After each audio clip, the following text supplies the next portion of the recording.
should be at Facebook relatively soon.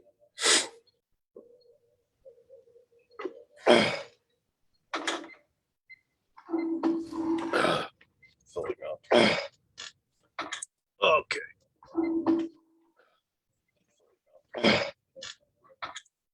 And constant clearing the throat sounds fantastic on the air.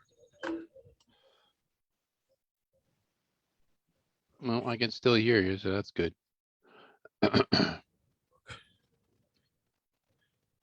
It's late.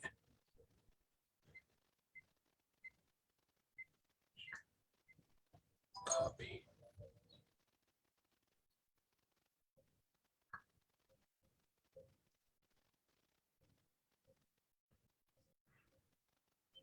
If you see her come in.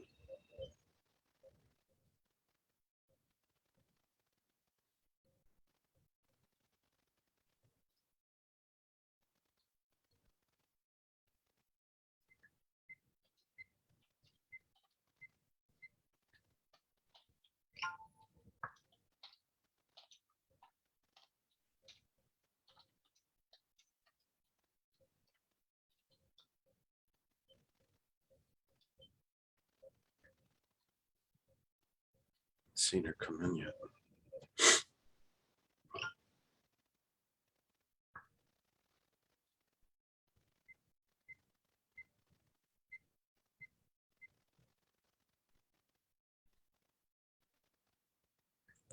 don't know if anyone is in the room. It is 5 o'clock. We are late.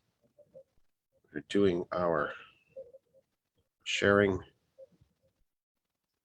as quickly as I can. I'm going to be sniffling a lot, kids. I don't know what's going on today. Really bad today. Stuffed up, sniffles, sneezing. I'm sure that'll be very entertaining to listen to. Of course, the posting is taking a very long time for no reason that I can think of. It's taking extra time.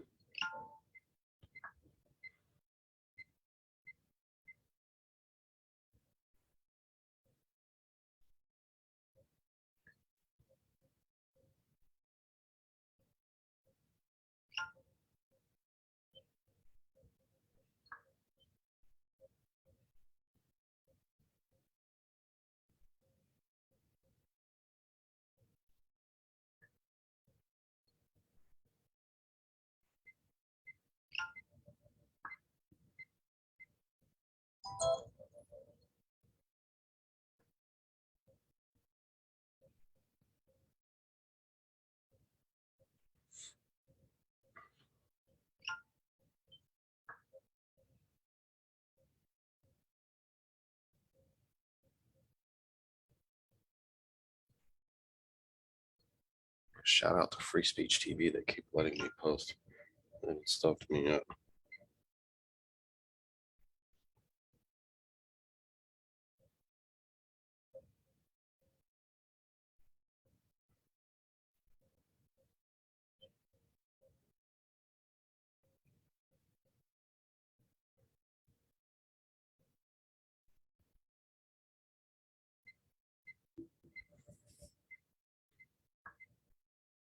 We got one more.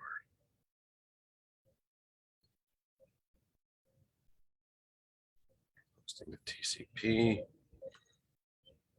Eventually. Oops. Nope. Group.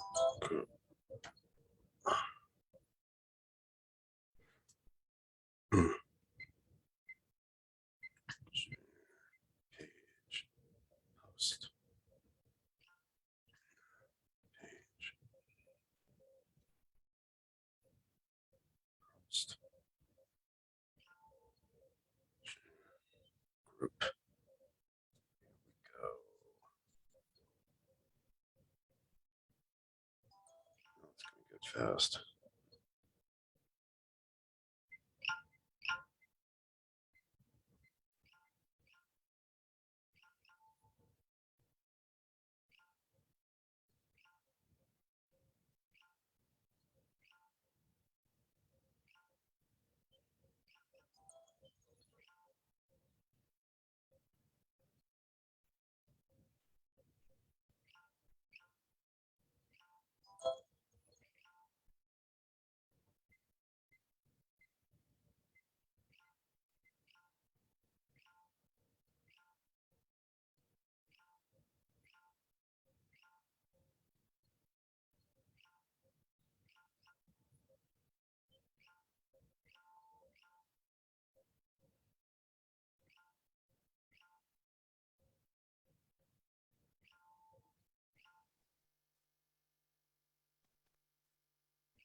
Hey, Pat.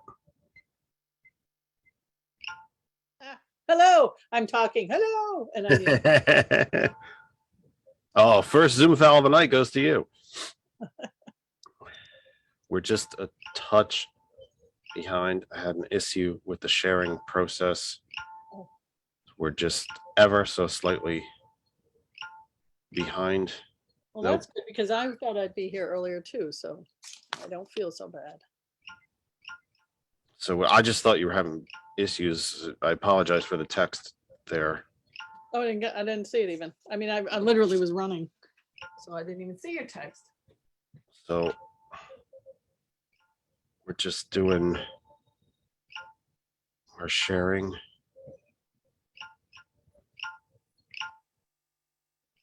I think we might get close to 100. Okay. All right. We are going to be live in 2 minutes. About roughly at the top. Okay. Now. Hey, there's Franz. Okay, so we are going to be live very, very shortly because I got myself set up here finally. And wrong mouse, because that's one of our favorite games is take a drink every time Jeff grabs the wrong mouse. The wrong computer, you'll be yeah, to borrow a little bit of Gaelic, you'll be pest by the first hour. All right, here we go. We'll be live in 3, 2, 1.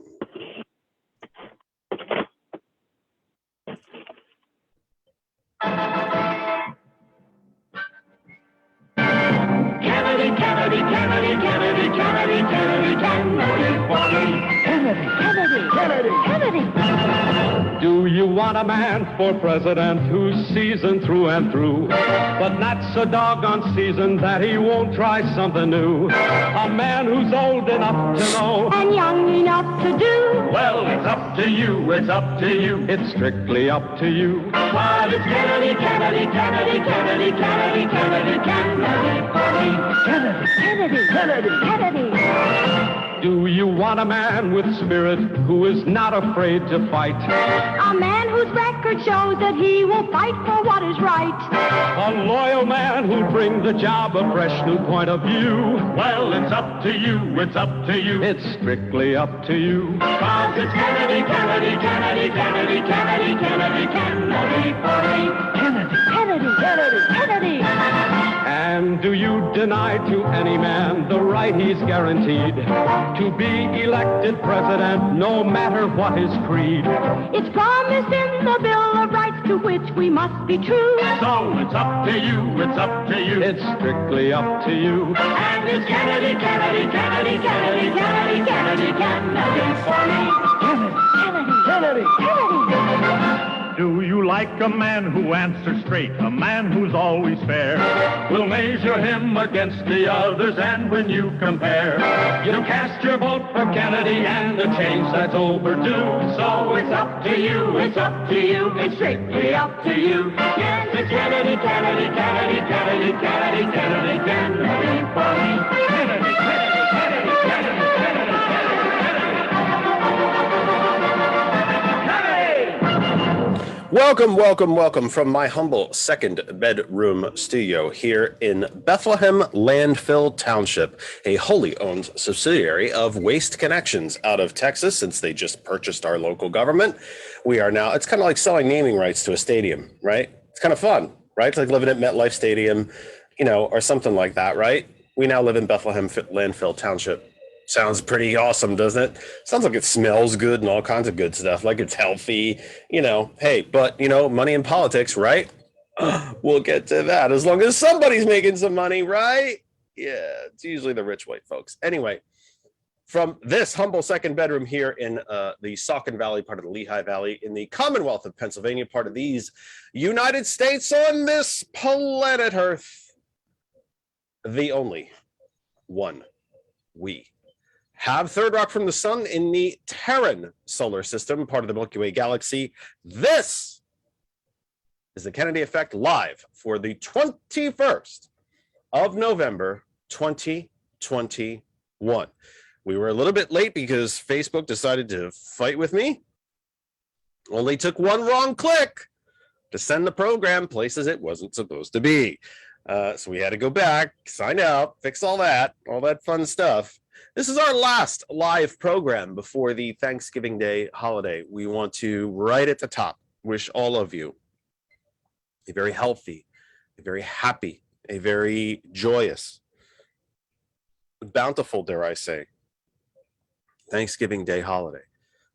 Please, I beg of you, if you are going to be traveling, visiting family, especially older family, I beg you to please be vaccinated or get vaccinated. I am not only have my 2 shots, I'm expecting my 3rd one is already scheduled, and I'm looking forward to it. For the lots of you out there that continually curse word alert, bitch about how you want this country back to the way it was, then go get a bloody vaccine and shut up about it until you do so. Because you've got no right to complain until you do. Now, do I have no sympathy for you? No, I don't get a flu shot. The one time I got a flu shot, I got sick. And I don't care who says you can't get the flu from a flu shot. I got it. So I don't get a flu shot. But then again, if I get the flu, that's my problem, not the rest of society's. And the flu won't kill everyone I come in contact with, but COVID does. So please, I'm begging you, get a shot before you go. Not that it'll even sink in all the way at this point, but that's not the point.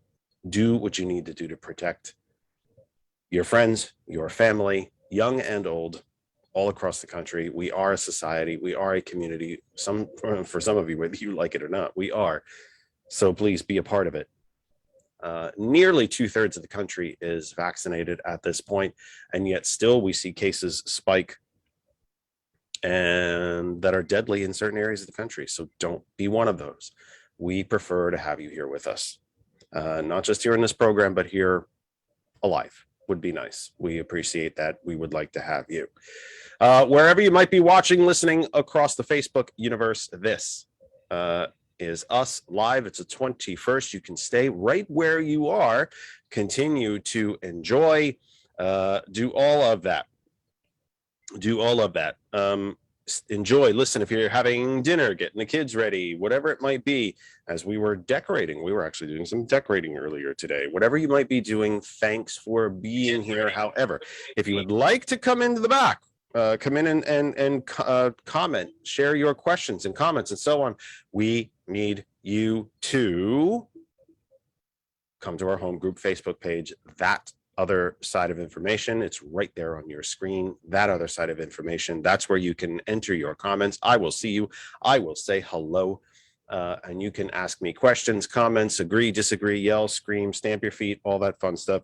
We will take your comments. We'll read them on the air. You can be part of this program. This is not a lecture. We love NPR, but NPR can get a little lectury. We're not here to get lectury with you. We want you to be part of the program. To our sisters, brothers, friends, family, and everywhere on planet Earth that listens to hot101.net, thank you for being here on yet another Sunday evening. Well, Sunday 5:13 here in the on the Eastern time zone of the United States. Before our listeners in Australia, New Zealand, dotted throughout the Western European continent, Africa, Central and South America, and Canada, welcome, welcome, welcome. We appreciate you being here. If you do not know how to listen to hot101.net, it is very, very simple. Our web address is right in the name. It's hot101.net.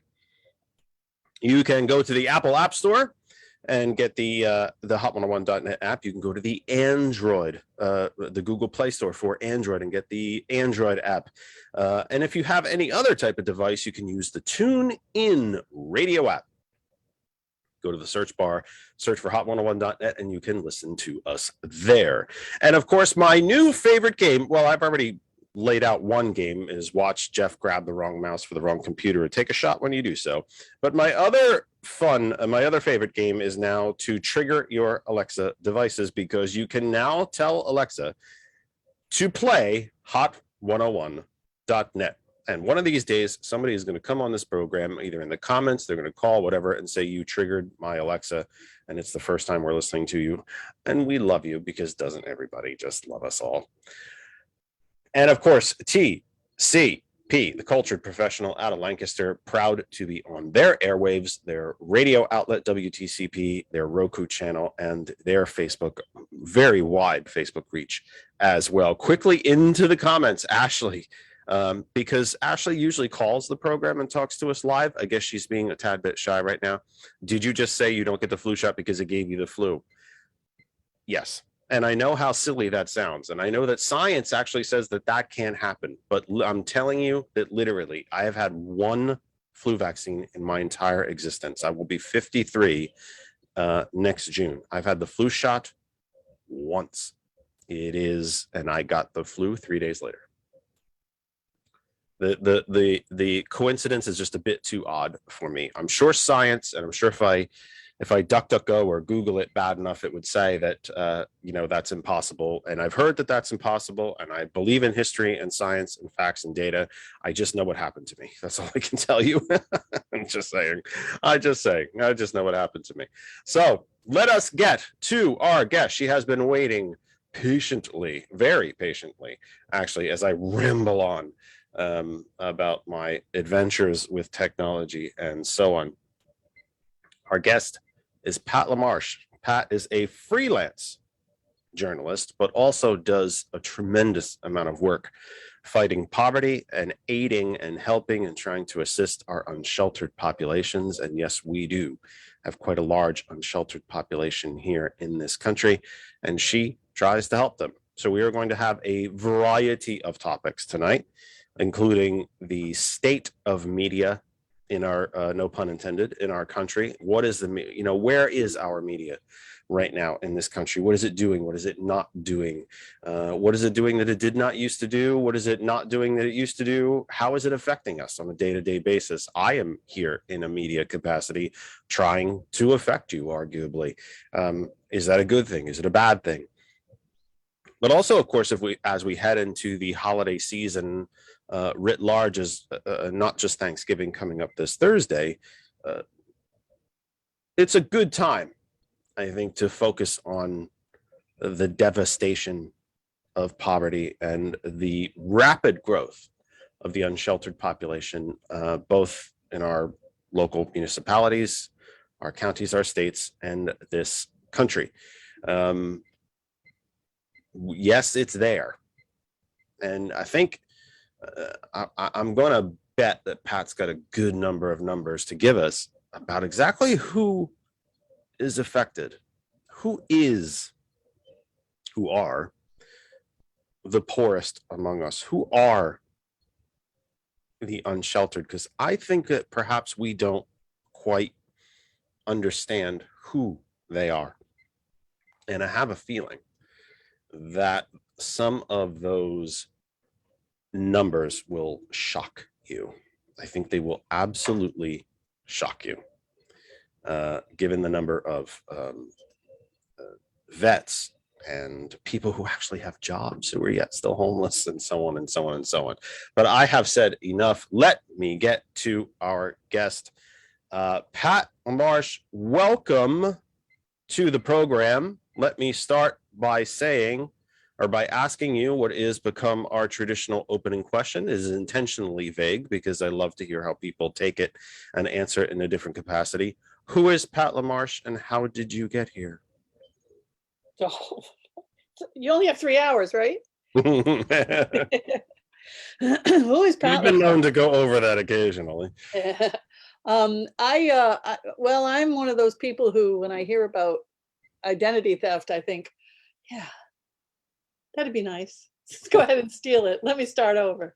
I am 5 days away from turning 61, although I'm resenting it enormously because While I'm grateful for all the good things that have happened to me in the last 18 months or 2 years, I did not get to have my giant 60th birthday that my daughter was planning for me.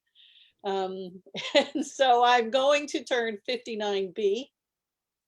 59A was last year. This will be 59B. And I'm just going to keep adding letters until we actually get to have that giant 60th birthday. I'm going to look like hell when it happens, though. I might be 80 when it happens. Like, you're turning 60? Oh, that's a lot of bad road on your way.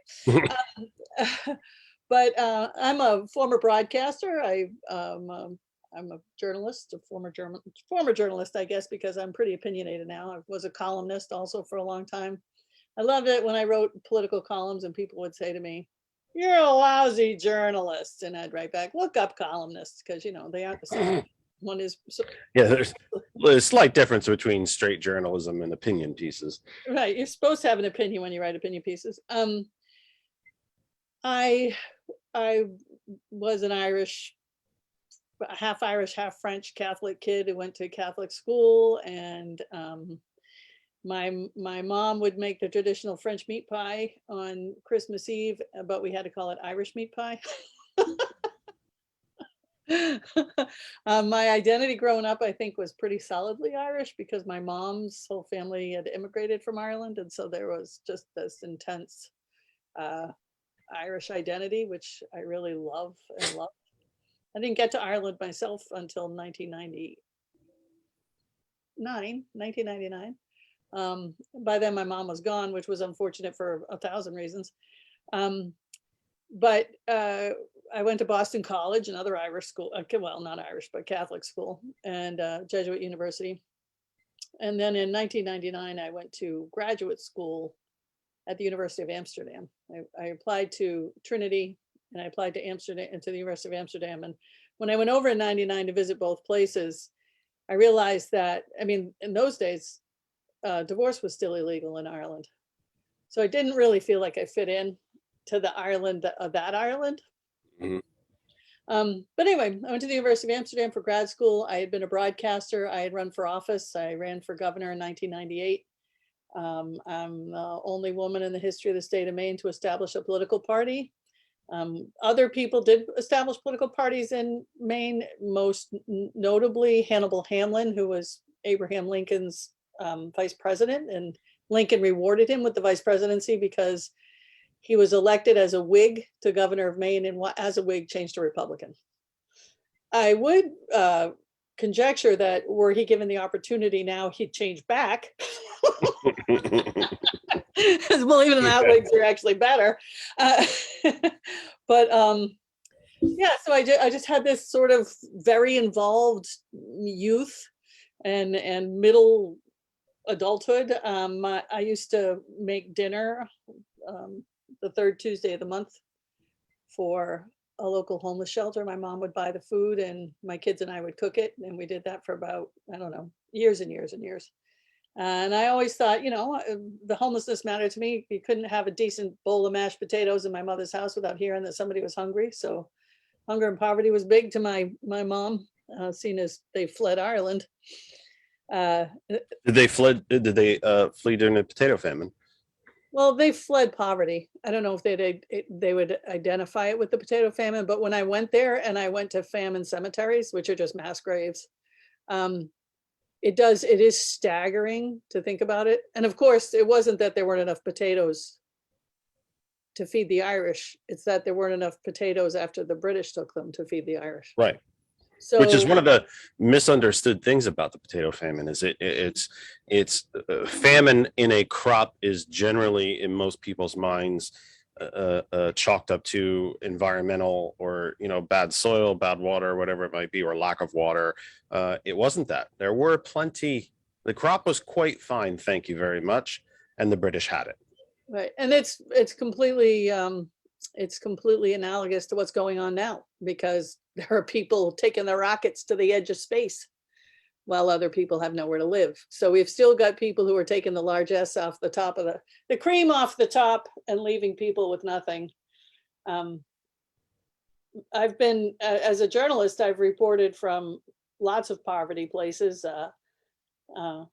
that Palestinian territory, Guatemala, all kinds of places. And I know that the United States does not have the worst poverty. It just has the most unnecessary. And so it's really, well, it's all unnecessary. I mean, everyone who starves to death today will have starved to death unnecessarily, because it's a global world where we have global abilities. It's just like the people dying of COVID now, right? And it's unnecessary for the most part also. So we don't use our amazing powers of technology and understanding of distribution to eliminate a lot of the stuff that's tough. So anyway, I grew up caring about people, and I ended up as a journalist being able to cover the stuff I cared about. And you know, I started out in television, excuse me, turned 35, put on 20 pounds, went straight to radio. And as a radio announcer, You just blunted one of my questions I was going to ask coming up in this show. Is the landscape for women, has it changed dramatically? But that answer, I realize we're going back in time a tiny bit, but that answer kind of almost is the answer, isn't it? Yeah, absolutely. Well, and in fact, At the risk of derailing your answer, which I didn't mean to do, I apologize.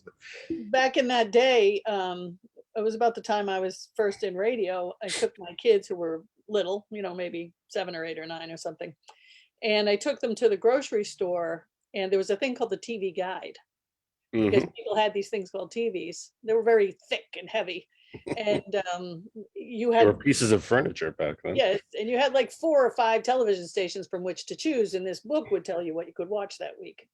And the kids and I were in the grocery store, and I saw the cover of the TV guides, and if you look down the 14 aisles of the grocery store, there was a TV guide looking at you in every aisle. So they were like, boop, boop, boop, boop, boop, boop, boop. And every single one of them had Diane Sawyer and Barbara Walters on it, and said, "Women make it to television." 2. Yeah, a whopping 2. Or older women make it to television, or something like that, 2. And I was so annoyed. I've got my poor kids being dragged behind me as I go to every single TV guide in this store and turn it around so I don't have to look at it. Aisle after aisle after aisle after aisle, I turned all the TV guides around.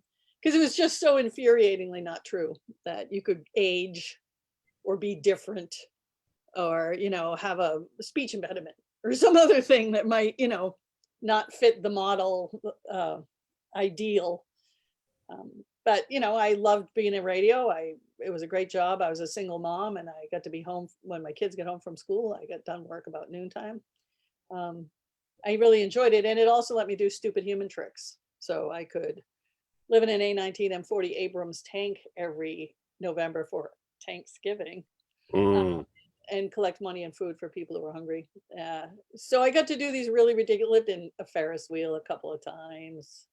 I just did some crazy human tricks, and I sat on top of a moose for 18 hours, you know, just really bizarro things.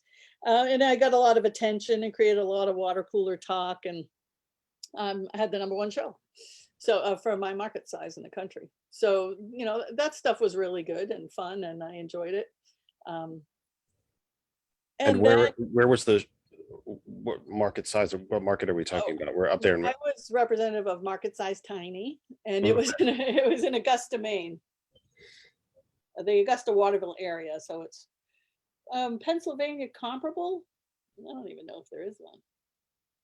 You know, Maine is such an interesting place. It's the size of all the other states in New England added together, but almost all of the people live in the bottom 3 counties.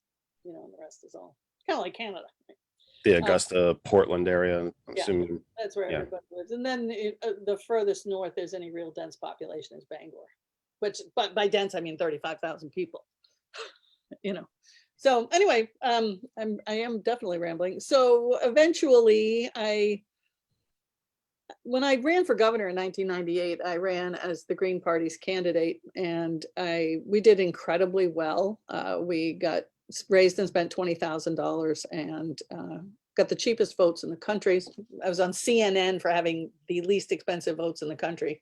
You know, other people were spending $1, $5, $10 for their votes, and ours were like 50 cents for the money that we raised and spent. And that was when we initiated the Green Party, reinitiated the Green Party in the state of Maine. It had been disbanded by ballot access laws, which I could talk about for days, and everyone would think I had talked for years because it's kind of a dry topic. But in 2004, after the great debacle of 2000, where we were just starting to understand how absolutely ridiculous the Electoral College is, 2004, I was invited to dinner with Ralph Nader the day before he announced running for president again.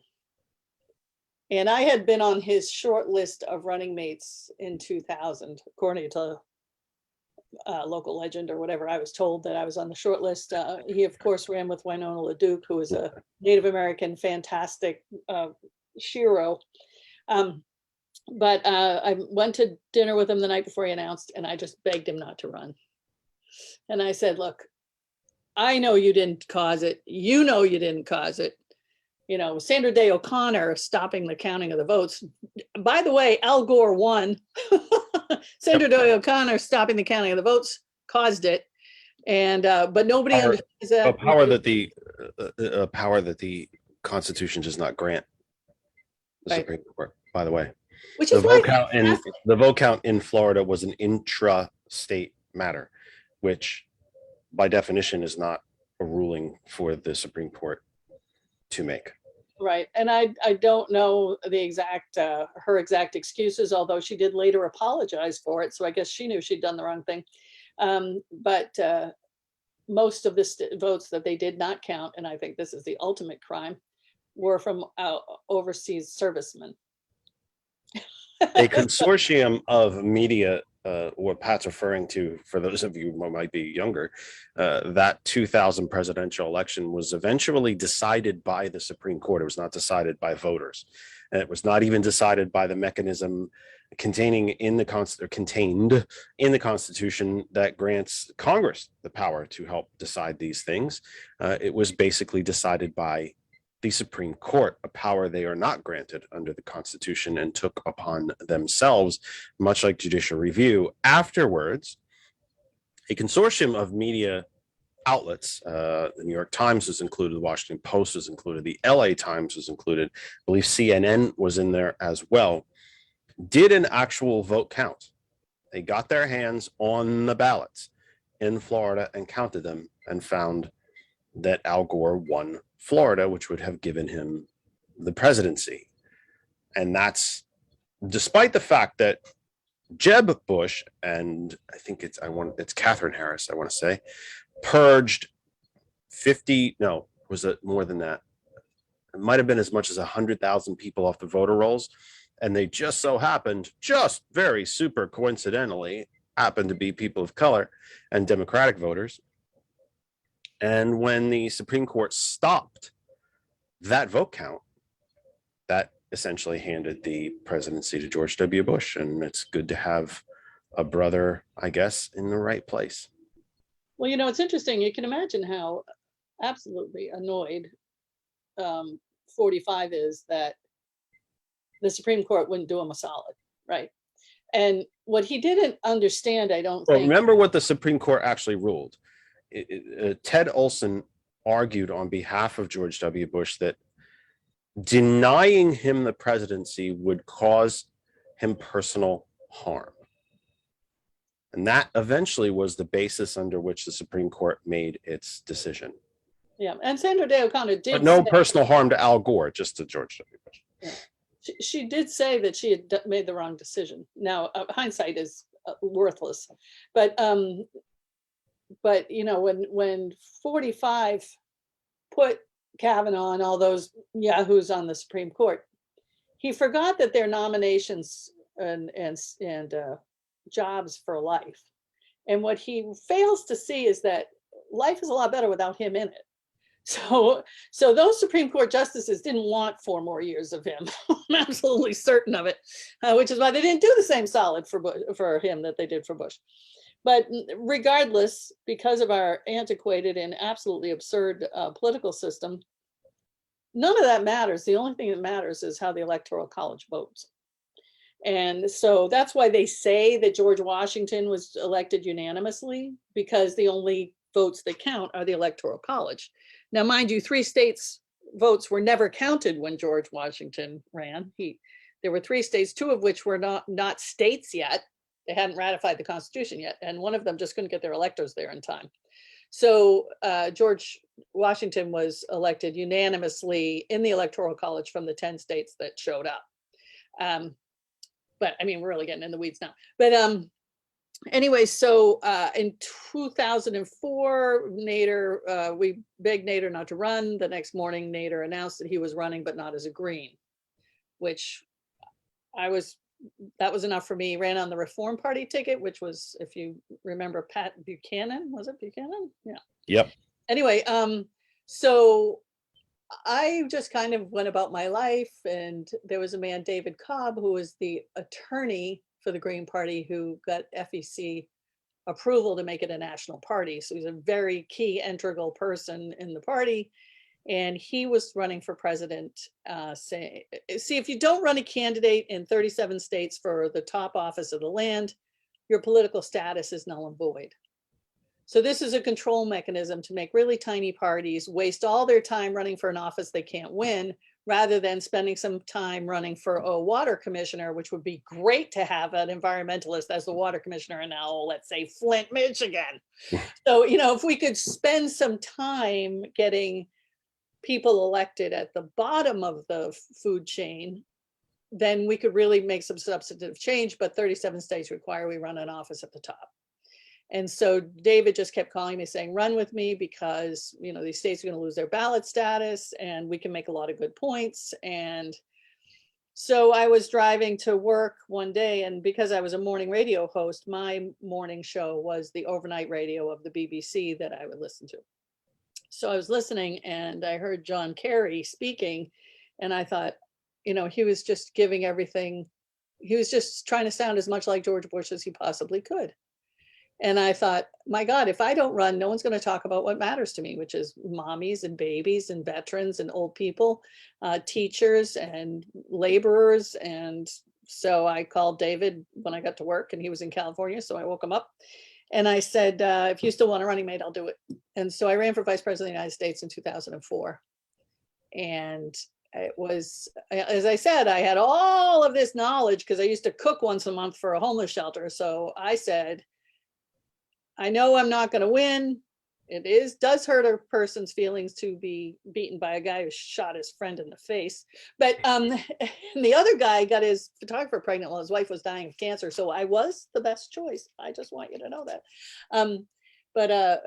So I said, I don't want to waste a year of my life, and it's time away from my children. And so I'm going to live in homeless situations and on the street while I'm running. And it was the only Associated Press national news hit we got, was the fact that if you're sleeping in a homeless shelter right now, you might be sleeping next to a vice presidential candidate. So I kept a really good diary because I was a journalist. And when I got out, I wrote a book. And my book, Left Out in America, came out. And this minister in Carlisle, Pennsylvania, read my book and called me up. I was bartending and writing for Bangor Daily News. And he said, you want to come work with me? I work with the homeless, and you can put all that knowledge you got to work. And after going back and forth, I moved to Carlisle, pretty much sight unseen, never been there in my life. I had been to Gettysburg a lot because I'm a history nut. I ran homeless shelters down here for about 10 years. And it gave me, aside from the national trips I've done advocating for the poor, it gave me a very hands-on working knowledge of the agencies that deal with the poor. HUD, Health and Human Services, Housing and Urban Development, the Department of Education, Federal Emergency Management, all of the different agencies, the Veterans Association, and how that does and doesn't work, and how well they do and absolutely don't work well together. So 15 years on, I wrote another book, Still Left Out in America. The first one was Left Out in America. This one was Still Left Out in America. And that's the original book's in the back of it. And then my publisher put the original book in the back. And then the rest is what I've learned from 15 years of grit and grizzle. And I'm here now. And I still advocate, and I do wander around town doing case management for people, and I help them out. Occasionally I'm deputized by someone who's official in some housing department because they can't get anyone else to work with this one particularly tough nut to crack, and they're kind of my As long, saint of lost causes. So as long as you didn't say you wander around town talking to yourself or speaking out to the oh, I'm not gonna say I don't. or that might happen too. Yeah. So anyway, that's kind of where I am. I'm in Carlisle, and I'm caring about the poor, and I'm grateful to be on your show. Well, it's also very late notice too. Pat was kind enough to accept my invitation. I've talked to you folks so much about the planning I've been able to do. Quite possibly the worst part of doing this program is trying to arrange guests, which I do all by myself. And I shouldn't say that. Kristen helps out a lot. George has helped in the past, but generally speaking, on a week, probably 8 out of 10 times it's me.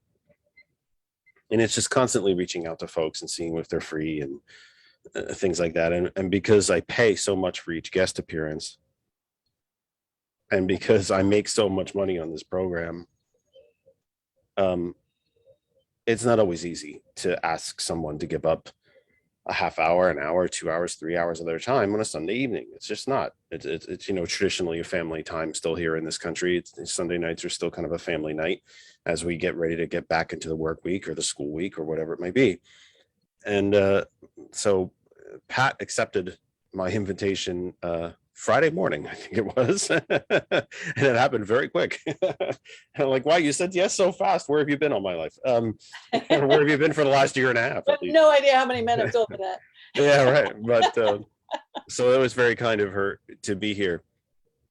Let me open up with what is clearly, I think, the biggest story of the week.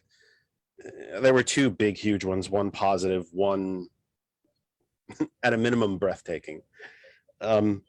We did have the infrastructure was passed last week. Build Back Better was passed by the House this week. I do think Democrats and progressives are a bit too out in front of their skis being thrilled that the House passed something. The House has been passing legislation for years that goes to die in the graveyard that is the Senate. And then, of course, there was the Rittenhouse trial verdict. I have found the media in general, the country is entirely too large and the media is entirely too broad to paint everyone with one brush stroke. But I do believe that the media, generally speaking, seems to have taken nearly all of the wrong angles and the easy road reporting both stories. One, Build Back Better is a lot of money. It's going to increase inflation. Now, the BBB is about $175 billion per year for 10 years. Congress also just passed, with no media attention really whatsoever, an $800 billion defense spending authorization. Seems to me that simple maths tell us that 800 is more than 175. But we never seem to worry about the defense spending as far as how much of it is privatized or how much is going actually toward troops or how much is it'll increase inflation. We never hear about that. And when we turn to the trial, we hear about a judge who I think got exactly the verdict that he rigged, exactly the verdict he wanted. And I would not be surprised that we would find reporting 3 months from now, 6 months from now, 10 years from now, that judge made sure he got that case. And we heard about the dismissal of the weapons charge because actually this made for right-wing TV judge, actually did adhere to the law and say, given the barrel length of the gun, according to Wisconsin law, he's not responsible. And I also think the media missed the fascist angle of this. Yes, there's a race angle to this because Kyle Rittenhouse was at a Black Lives Matter rally. We killed 2 white men. And I think the media is missing the tacit permission has been given people like Kyle Rittenhouse to now go hunt us like we are some type of prey. And that this is the opening.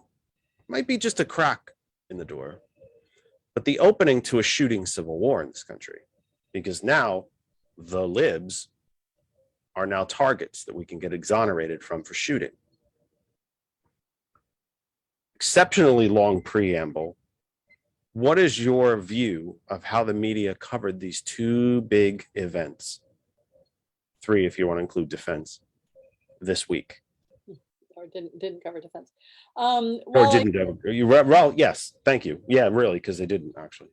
I think you know, I'm about as cynical as a human being can possibly be. I'm an unlikely person to constantly try to help other people because I don't ever think it's going to work. So you know, it's working against my own understanding of how the system works. But if white men are now fair game, maybe we are getting rid of racism. You know, because black men have been fair game for a really long time. So 400 plus years, yeah. So I think it's interesting that you know, people say to me, "Oh, the country's never been more divided," and I always say, "Did you ever read about the Civil War?" The country's been divided the whole time. And it's always been fair game to kill brown people. We stole the land from them, killed the ones who didn't let us have it freely, and then sometimes killed the ones who did, like the Sand Creek Massacre, where after the negotiations were done and all of the chiefs were together and they said, okay, the railroad can come through. They just went and killed them anyway because the railroad didn't want to have to keep negotiating with the chiefs. And so now there were no chiefs left. Or wives or children, you know, so we've been in the slaughter. The other guy, it was a Jay Gould who said I could easily pay 1/2 of the people to kill the other half. As I mentioned, I'm pretty cynical. How did the media do it? I mean, you know, as a member of the media, I guess I get to criticize it. The media sucks. And that was the biggest problem with 45 is absolutely every lie he told had a grain of truth in it. So when he was attacking the news organizations, he wasn't attacking them for the right things, but all of us know that, you know, if it bleeds, it leads, and then the story's not really there. I think the Kyle Rittenhouse story, I watched pretty much every minute of that trial. I didn't watch it all live because I kind of had other things to do, but I would stay up half the night catching up on what I missed. That was just tragedy from beginning to end. I looked at that pathetic little boy in the defense seat, and while I think of him as a sociopath, antisocial, violent person, he's only 18. What a waste of human life to conjure a kid like that. You know, if you were telling a horror story and you were going to whip up a nightmare, it would be a pathetic little cherubic faced little boy who's wandering around wielding a gun and shooting people, throwing their hospital bag at him. You know, I mean, the story couldn't get more tragic.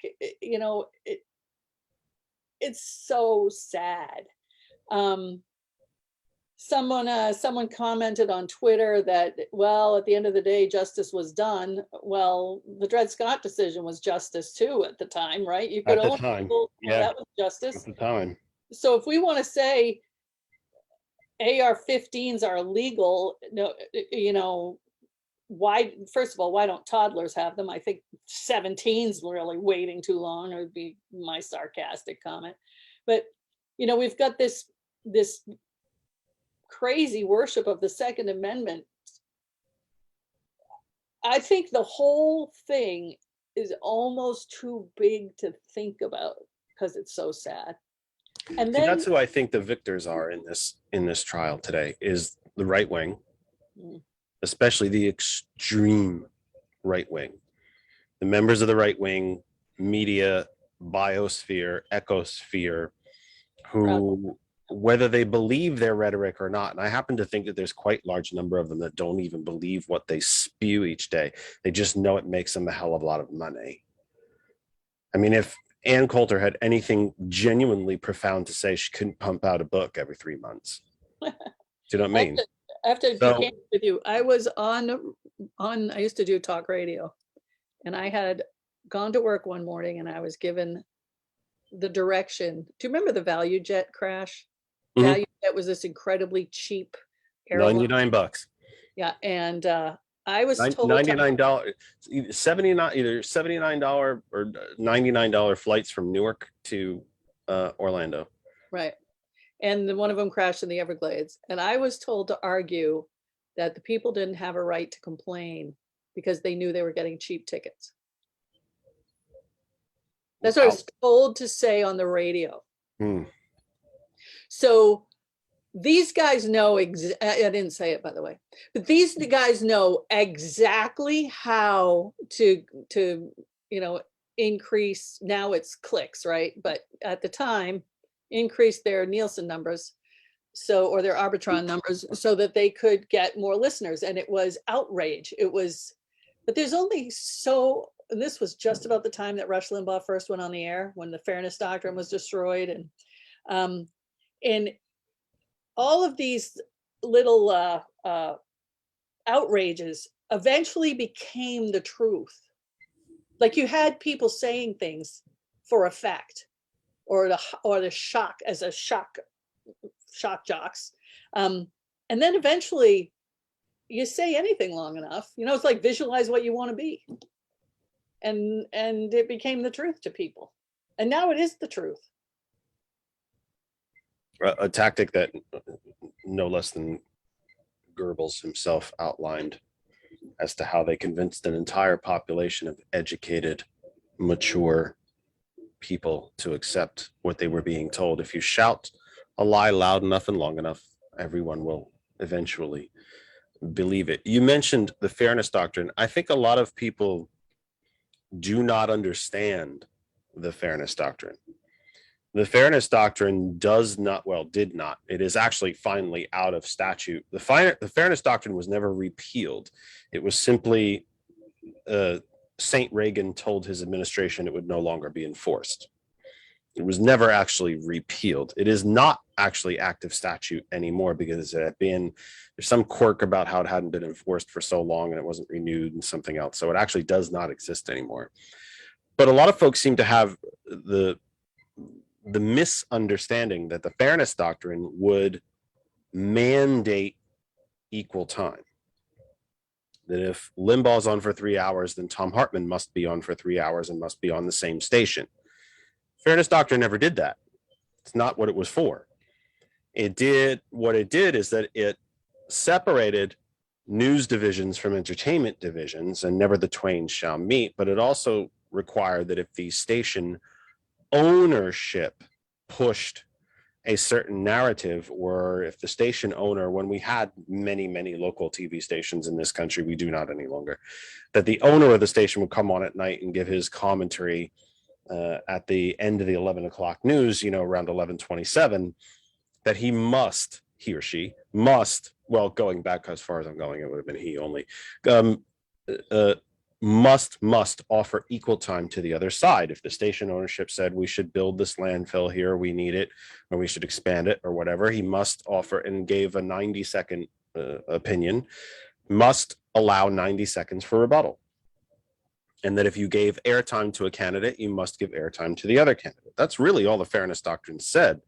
But isn't it amazing how so many of us tend to look back on the Fairness Doctrine with such loving eyes, and how we tend to miss it so much, but yet there doesn't seem to be, do you think that, of course, the other nail in the coffin is the Telecommunications Act of 1996, which allowed folks to own multiple media outlets in the same market. That used to be illegal. If you owned a newspaper, you could not own a radio station. If you owned a radio station, you could not own a TV station. If you owned a TV station, you could not own the paper or the news, or the newspaper or the radio, et cetera, et cetera. That wiped that away. That's what led us to these massive conglomerates that we have now, especially in radio. As Pat will know, I think it's 2/3 of all the stations in the country are owned by, I think, 3 outlets. The local station ownership is almost a thing of the past. There are some still locals, independent, single operated stations, but Clear Channel, Odyssey, and I think there's another that I'm forgetting in the radio side, own Cumulus, own up to 2/3. It might even be higher. It might be in the 72% range of all the stations in the country. All that being said, is that the only way to restore people's faith in media, to restore any balance to media? Well, there Repeal were, the there were a lot of things that were taken away. It wasn't just the fairness doctrine. So when I first got into broadcasting, you had to be licensed. You had to be a licensed broadcaster, not Yep. just the station, but the individual broadcaster had to be licensed. And I couldn't be on the air with you if you didn't have a license. If I didn't have a license, you had to have a license. If you told a lie, you could lose your license.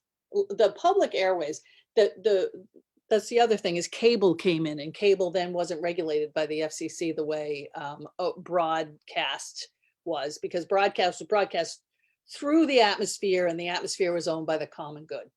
So you would have had, and if you were really good, bad, but good, and you had a lot of listeners, but you were constantly lying, then your competitor, me, would roll tape on you, catch you lying, and turn you into the local FCC office, because we used to have local FCC offices.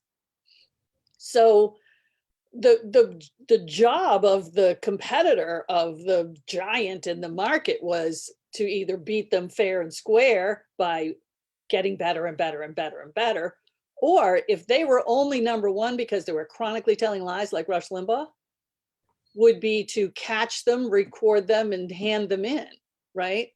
And one of the biggest, then the other thing was, the other problem with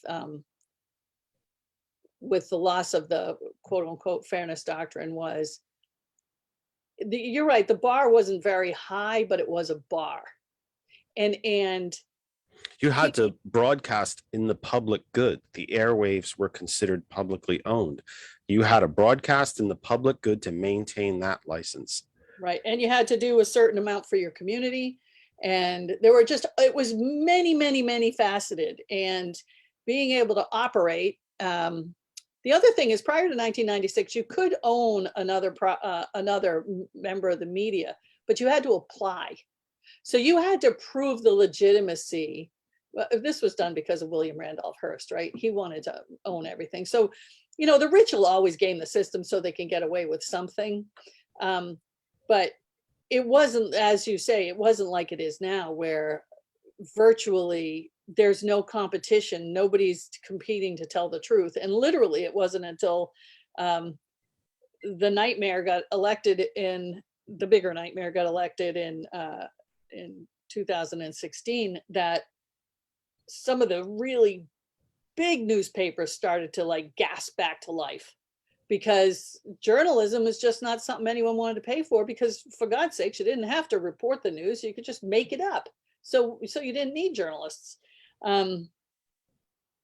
So, I mean, it's so complicated. It was death by 1,000 cuts, right?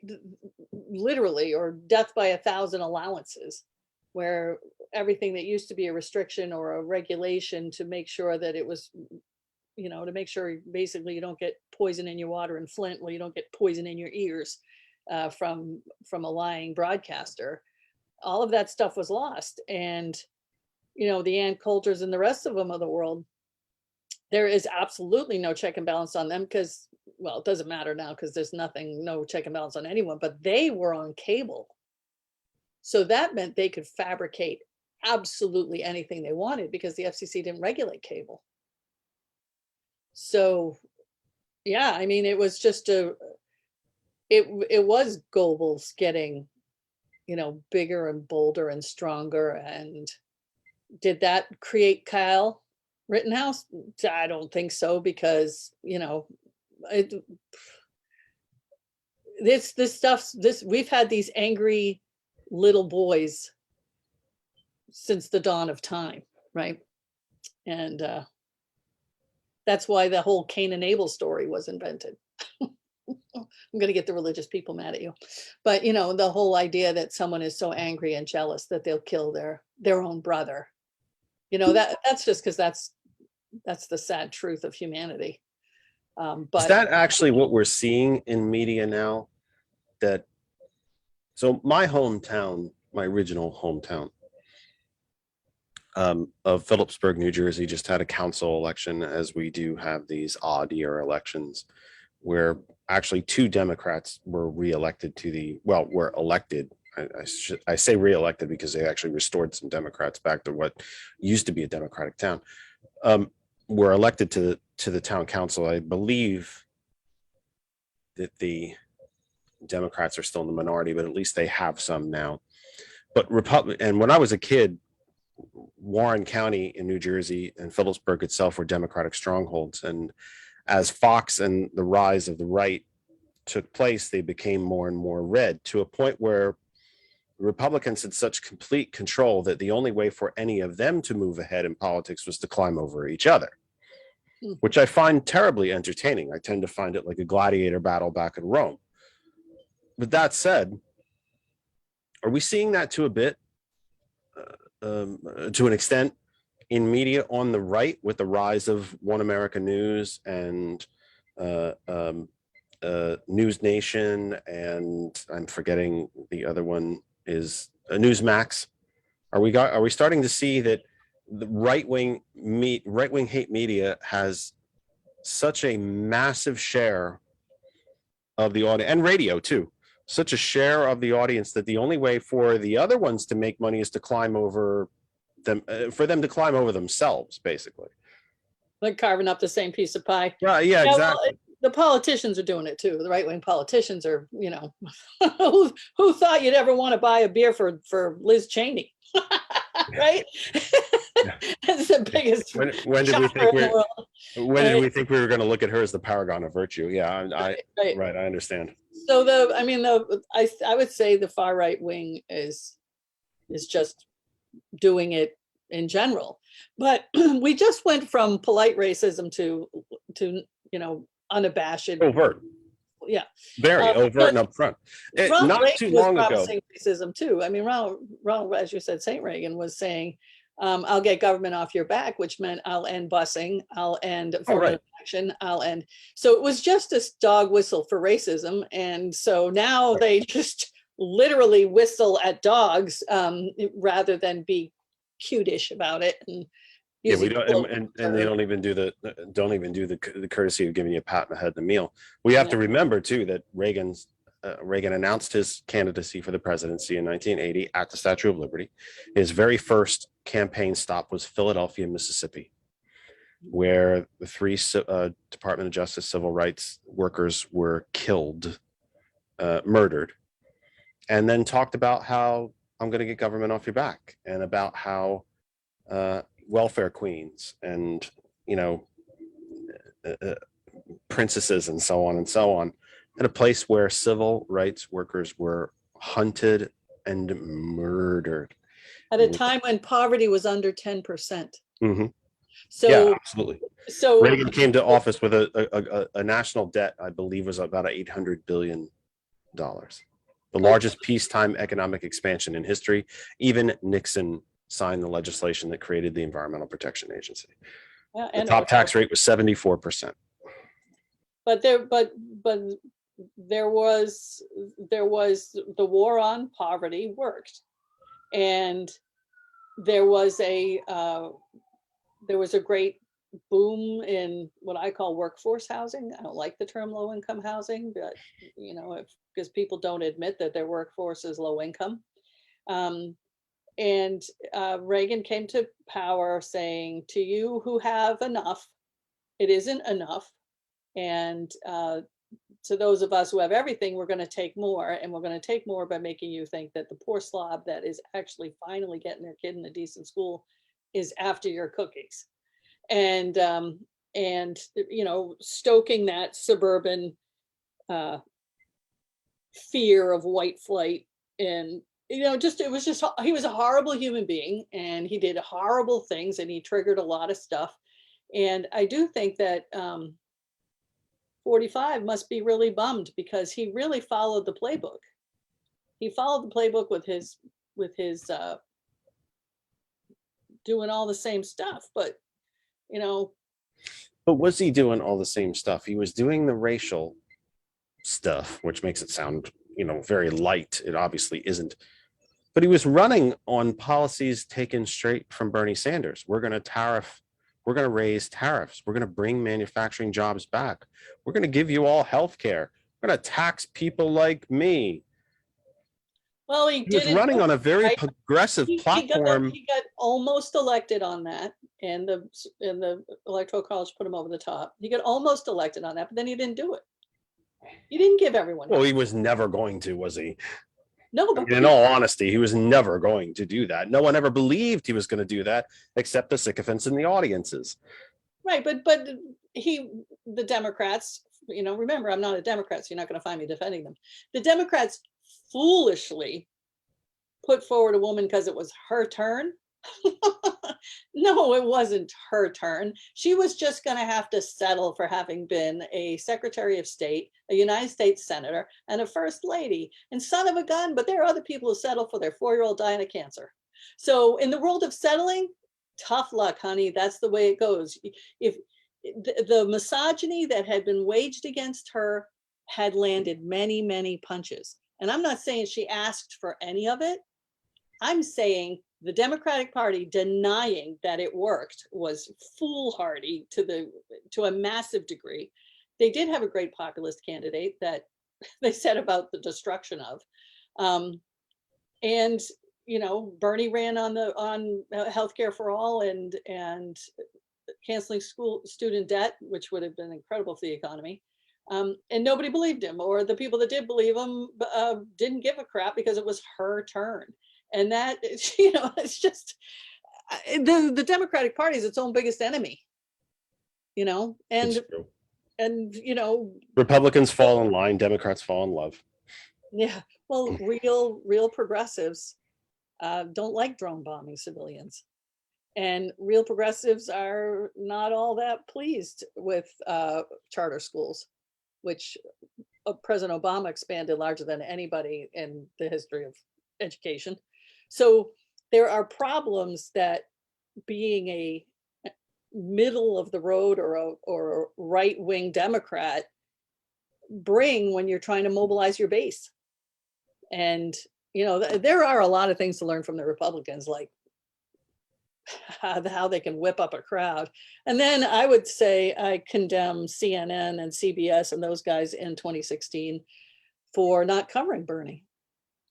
Right? I mean, I turned on CNN because Bernie was going to give a speech, and CNN showed a Donald Trump podium for an hour saying he's going to be joining us shortly during Bernie's speech, right? And so when the president of CBS was challenged about how he had, they had given all this free airtime to 45, he said, he may not be good for the country, but he's good for CBS.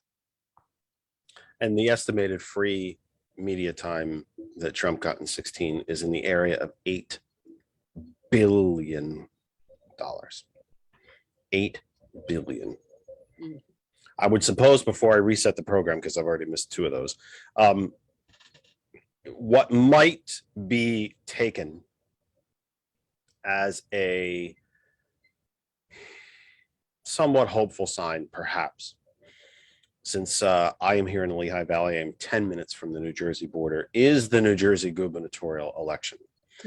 But as I mentioned last week on this program, and I think I might have mentioned it on the 7th as well, I believe when the post-mortem is done for that, you're going to find that progressives saved Phil Murphy, as they should have. The governor, who was already working on making pre-K universal in New Jersey, called a Democratic legislature into session to raise taxes on rich people and corporations, and who has begun building a wind farm off the coast that will power the entire state. It will be progressives that saved Phil Murphy. And Jack Ciattarelli, through a massive, maybe you didn't hear the ads in Carlisle. I heard them every waking minute as we get New Jersey media here, and they buy media in Philadelphia, who ran a masterful media campaign. That you couldn't take a commercial break without getting a Jack Ciattarelli ad online, on radio, or on television, pretty much from mid-September all the way to election day. He outperformed in red areas. But what makes him unique, and in these troubled times where the war is pretty much on except for the shooting, although Kyle Rittenhouse just showed that you can start shooting now, is it when Jack Ciattarelli finally conceded, and I almost hesitate to say finally conceded. He conceded, I believe, 3 days after, because there were mail-in ballots and counting and stuff was still happening. And a right-wing media plant said, how can you just concede like this? Don't you feel that election was stolen from you? And he looked straight at that person and said, this election was not stolen. There was no fraud in this election. I lost. And we have to stop this crap that every time the person we didn't want to win loses, that there must have been a nefarious or illegal reason. I lost. That's it. It's that simple. I wish I hadn't. I ran to win, but I didn't. And it's a shame that I have to highlight that as a rare, and as Pat and I did, mentioned Liz Cheney. These are rare people, rare, sadly, in the current environment. It's 6:10 Eastern Time. This is the Kennedy Effect, live for the 21st of November, 2021. I should be doing a better job doing my show resets and my announcements here, because I am sitting with a radio professional, not like me. I'm probably getting judged and graded as we go. There's a cheat sheet down there. I'm like, he's pretty good with that, but he's not so good with that. I'm doing radio since I was in high school, but every now and then I get goofy and I go off the rails a little bit. But it is 6:11 now Eastern Time here in the Commonwealth of Pennsylvania. This is the Kennedy Effect, live for the 21st of November, 2021. Let us please be among the first to wish all of you a peaceful and very happy and a safe and a healthy Thanksgiving. We will not be with you next week because of the Thanksgiving holiday. We will return on December the something. I have to cheat. Look at the calendar. I want to say 7th, but I don't think that's right. 4th. I think it's the 4th. Is it Friday? 5th. Oh, God, I was getting there. I was working. I was just going to keep throwing dates until I hit the right one. We will return on December 5th. December 5th. So please, I wish all of you a very, very happy Thanksgiving, wherever you might be watching on Facebook. We appreciate it. We would not be here if you are not there. Stay exactly where you are. Continue to watch and listen, whatever group you might be in. However, if you would wish to join the live chat that is going on in our home group Facebook page, that other side of information, you can do so right now. There's been some comments in the chat about the trial and making fun of me for my silly flu shot story. Please do so. We will take your comments. We will take your questions for myself or for Pat, especially for Pat. You don't want to talk to me. I talk to her every week. Talk to Pat. She's the visitor. She's our honored guest. So you talk to her. I'm here all the time. Please do so. Please come to our home group Facebook page, that other side of information. Hot101.net. The web address is our name, Apple App Store, Google Play Store, and the Tune In Radio app. Go up to the search bar and search for hot101.net. And of course, and you can tell Alexa to play hot101.net. I'm going to trigger those Alexas one of these days. I will speak loud enough and clearly enough into this very professional microphone, and Alexas all across the country are going to suddenly switch to hot101.net, and I will be there, and then I will giggle. and you will giggle along with me because I'm going to do this at some point. I'm going to trigger somebody's Alexa. Gosh darn it. It is my goal. It is my childish, very, very immature, silly little goal, like shooting rubber bands or something. I'm going to trigger somebody's Alexa. Hey, Alexa, play Hot 101.net. And of course, TCP, the culture professional from Lancaster. We are thrilled to be with them as well. I will be opening up the phone line a little later in the program. You can actually talk to me and talk to Pat. We will do that as well. And France reminds me, which is no small thing. I will talk about this a tad bit toward the end of the program after we release Pat from her captivity. I will mention France is right. Tomorrow is the 58th anniversary of the assassination of President Kennedy. And we'll talk about that a little later in the program. I'm so glad you reminded me of that, sir, because I really should have made a note to mention that. Would you want to be in this media landscape? Do you think you could survive in this media landscape? Is there enough pushback, market opening on the left for folks?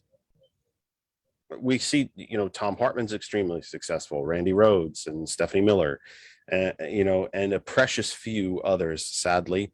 Is there a market for us as much as there's not the bankroll behind it? Let's be blunt about that. That's part of the success of right-wing hate media is that there's big money behind it because it furthers corporate aims, which is actually the definition of fascism.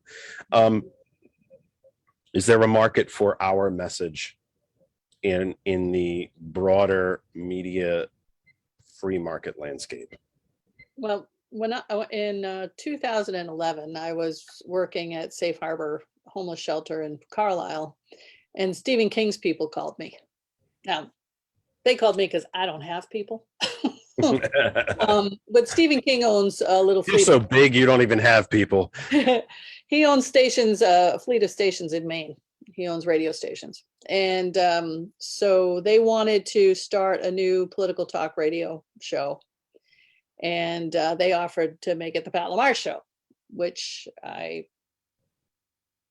thought about it long and hard and thought, I've been trying to change the world for a long time. This is a gigantic opportunity. Stephen King, the scary guy who writes books. He's progressive. He's got his head screwed on right. And yeah, I'm going to do it. So I left Carlisle. I left the homeless shelter, and as Stephen King says, we've got homeless people here too. And I went up there and I worked for 2 years as the morning show. I didn't let him call it the Pat Lamarche Show though, because I hate to say this, but I can't stand people who name their shows after themselves. Not like the Kennedy effect, which at least triggers, as your picture show, a whole pile of imagery. Pat Lamarche doesn't trigger anything except, oh my God, I need to see myself in a mirror, right? So it's like the Sean Hannity show, right? I couldn't see myself doing that and not just aligning myself with people I have no respect for, the Rush Limbaugh show, I didn't want to be the Pat Lamarche Show. So it was the Pulse Morning Show. And the thing I really liked about that was the initials were PMS, which I had been accused of having many a time on the radio, because of course, when a woman's cranky, it can't be because of systemic racism, generational misogyny, or anything else. She's just got to be on the rag, right? Right. So, money issues. The kids didn't sleep last night. I have a cold or allergies. Right. Or, we're drone bombing civilians. I mean, what are women's issues? They're every issue, right? So anyway, I went to work for him. I love him. I loved the opportunity he gave me. In the course of working for him, he gave me hundreds of thousands of dollars to heat people's homes with when their houses were cold. He's an infinitely generous, kind, and wonderful person. But in the end of the day, you keep talking up these big names, I'm going to make you a booking agent on this show. I have absolutely no money to pay you, but I'm going to make you a booking agent. Well, you producing the show is the hardest part. You're right. And there are a few names I can toss to you for people I think you'd probably love inviting on. but I loved working for him. I did not like the slog of trying to, and my listeners were fantastic. But I really never felt like I was getting accomplished what I wanted to get accomplished. And quite frankly, I love Randy Rhodes. She's a dear friend of mine. We became friends through working on that show because Stephen King brought her to town, and she and I struck up a great friendship, and we've been friends ever since. And I've been on her show. But it's the number of radio professionals left in the world that are like Randy Rhodes, that have, in my opinion, the talent to wipe the dust off her hem is pretty few and far between. And a lot of people who think they're liberal or conservative, and they just are not as crazy as the crazies, so they think they're on the left, and it was nightmarish. So I guess the end answer is I went back to run another radio. I went to radio in Harrisburg, and then I went and became the operations manager at Carlisle Cares, now Community Cares Homeless Shelter, and went back into the homeless business, because there are millions of people in the United States right now that are experiencing the worst day of their lives, with a real risk of tomorrow being worse. And I just didn't feel like I was making enough of a difference. And when I first went into broadcasting, the fact that I couldn't see anybody was what I liked about it, right? Broadcasters have weird egos. They think they belong there even though they don't have an audience that they can interact with. Like a stage actor, well, they see the audience, and if the audience gets up and walks out, they kind of know whether or not they were any good. When you and I have listeners and the people walk out or they turn us off, we have no idea. We must be fantastic anyway. So, but at the end, I think what I really you would have a very funny, pleasurable glass of wine kind of conversation with April Riddick and Kristen, actually, because I obsess over the little live square. It's in the upper left-hand corner here on Facebook. Whenever I see that thing change, I get the sweats. I am obsessed with it, and I should not be. And especially one of the very first things I learned, again, I started doing radio when I was in high school, and when I actually finally went to a formal broadcasting school, they throw the numbers at you that the audience turns over. We'll turn the dial as quick as 3 to 5 seconds, sometimes 7 seconds. The audience, Tom Hartman talks about how the audience turns over every 7 seconds, which I don't think is true. But there are constantly, especially in a longer program like ours, we don't have advertisers, not for lack of effort, but we don't have advertisers. We're not making any money here, but we're also not building the pyramids either. That people are constantly dropping in and dropping out in a 3-hour program. And so when I watch that number change, I'm a little too obsessed with it. I shouldn't be, but I am. What do you mean the whole planet's not listening? Damn it, don't you know how important I am? Well, ratings are based on time spent listening in broadcast world. And so you don't get a rating unless someone's been there 15 minutes. So even though there may be a 7-second turnover, there are plenty of people that are hanging on for a while. And if you have a really good show, they stay in their car in the driveway, right, until you're done talking about your topic. Right. Until the commercial break comes and they sneak inside.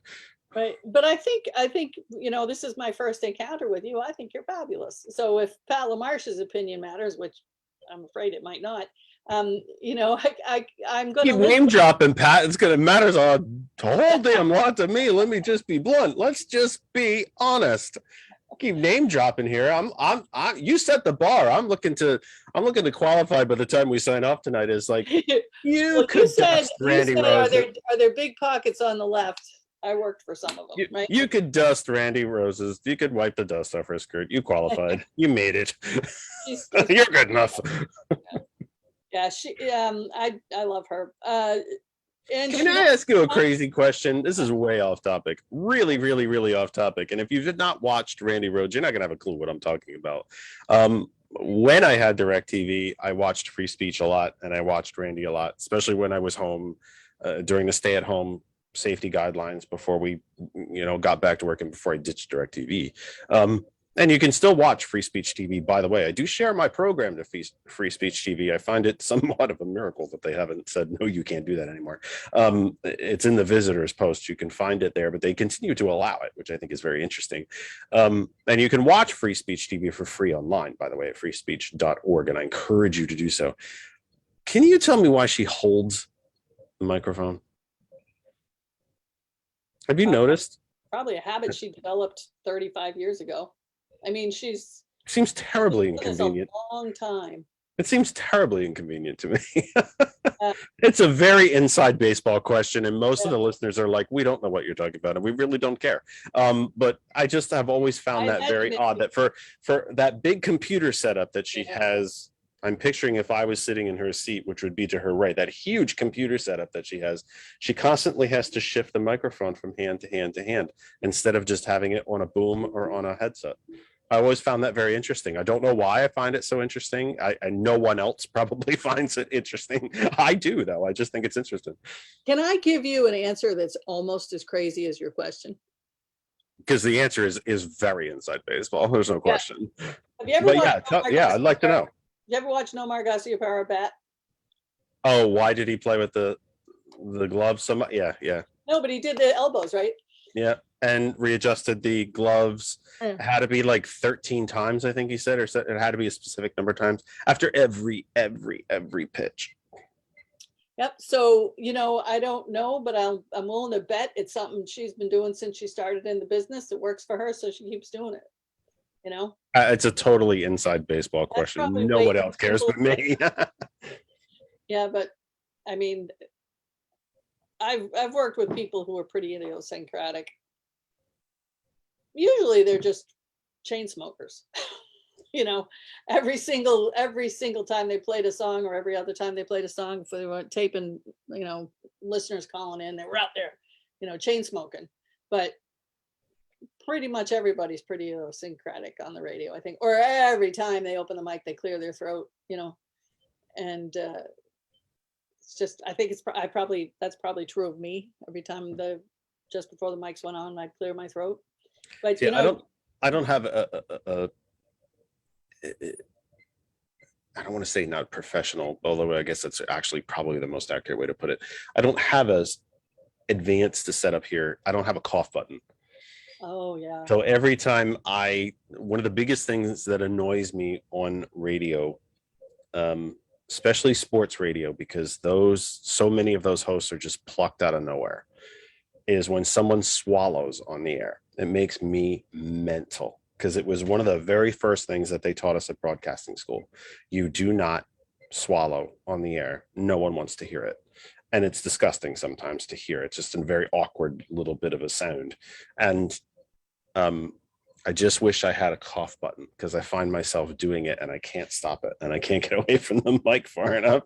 And I get on these rambles and I get a mouthful and I just end up swallowing, and it's not fun. And it's not fun to listen to. And did you used to go to the Talkers conventions? Yeah. The radio conventions. I went to a couple. I don't believe that I don't even know that they have them anymore, or at least I think they only have them for, I think the only ones who go to them now are the right wing folks. And there seems to be a very deep proliferation of those folks down into very local media markets. Is this part of the problem, that it's not just the Hannitys and the Becks and the Levins versus the Hartmans and the Rhodes and the Millers? It's the local guys, the local gals, the local Limbaugh wannabes. The only time I ever met Hartman was at one of those conventions, and literally he couldn't have been less impressed if his whole life depended on it. Like, yeah, all right, guy. And I'm not counting that against him. There was nothing to meet me that made anything special. But what happens at them that I've been at is, you've got this upper tier, all those guys. He was the only liberal there the day I was there. But then the rest of the place is mobbed with these little guys. I think one of the things we've learned in COVID is that they die real easy, because those little right-wing guys were dropping like flies.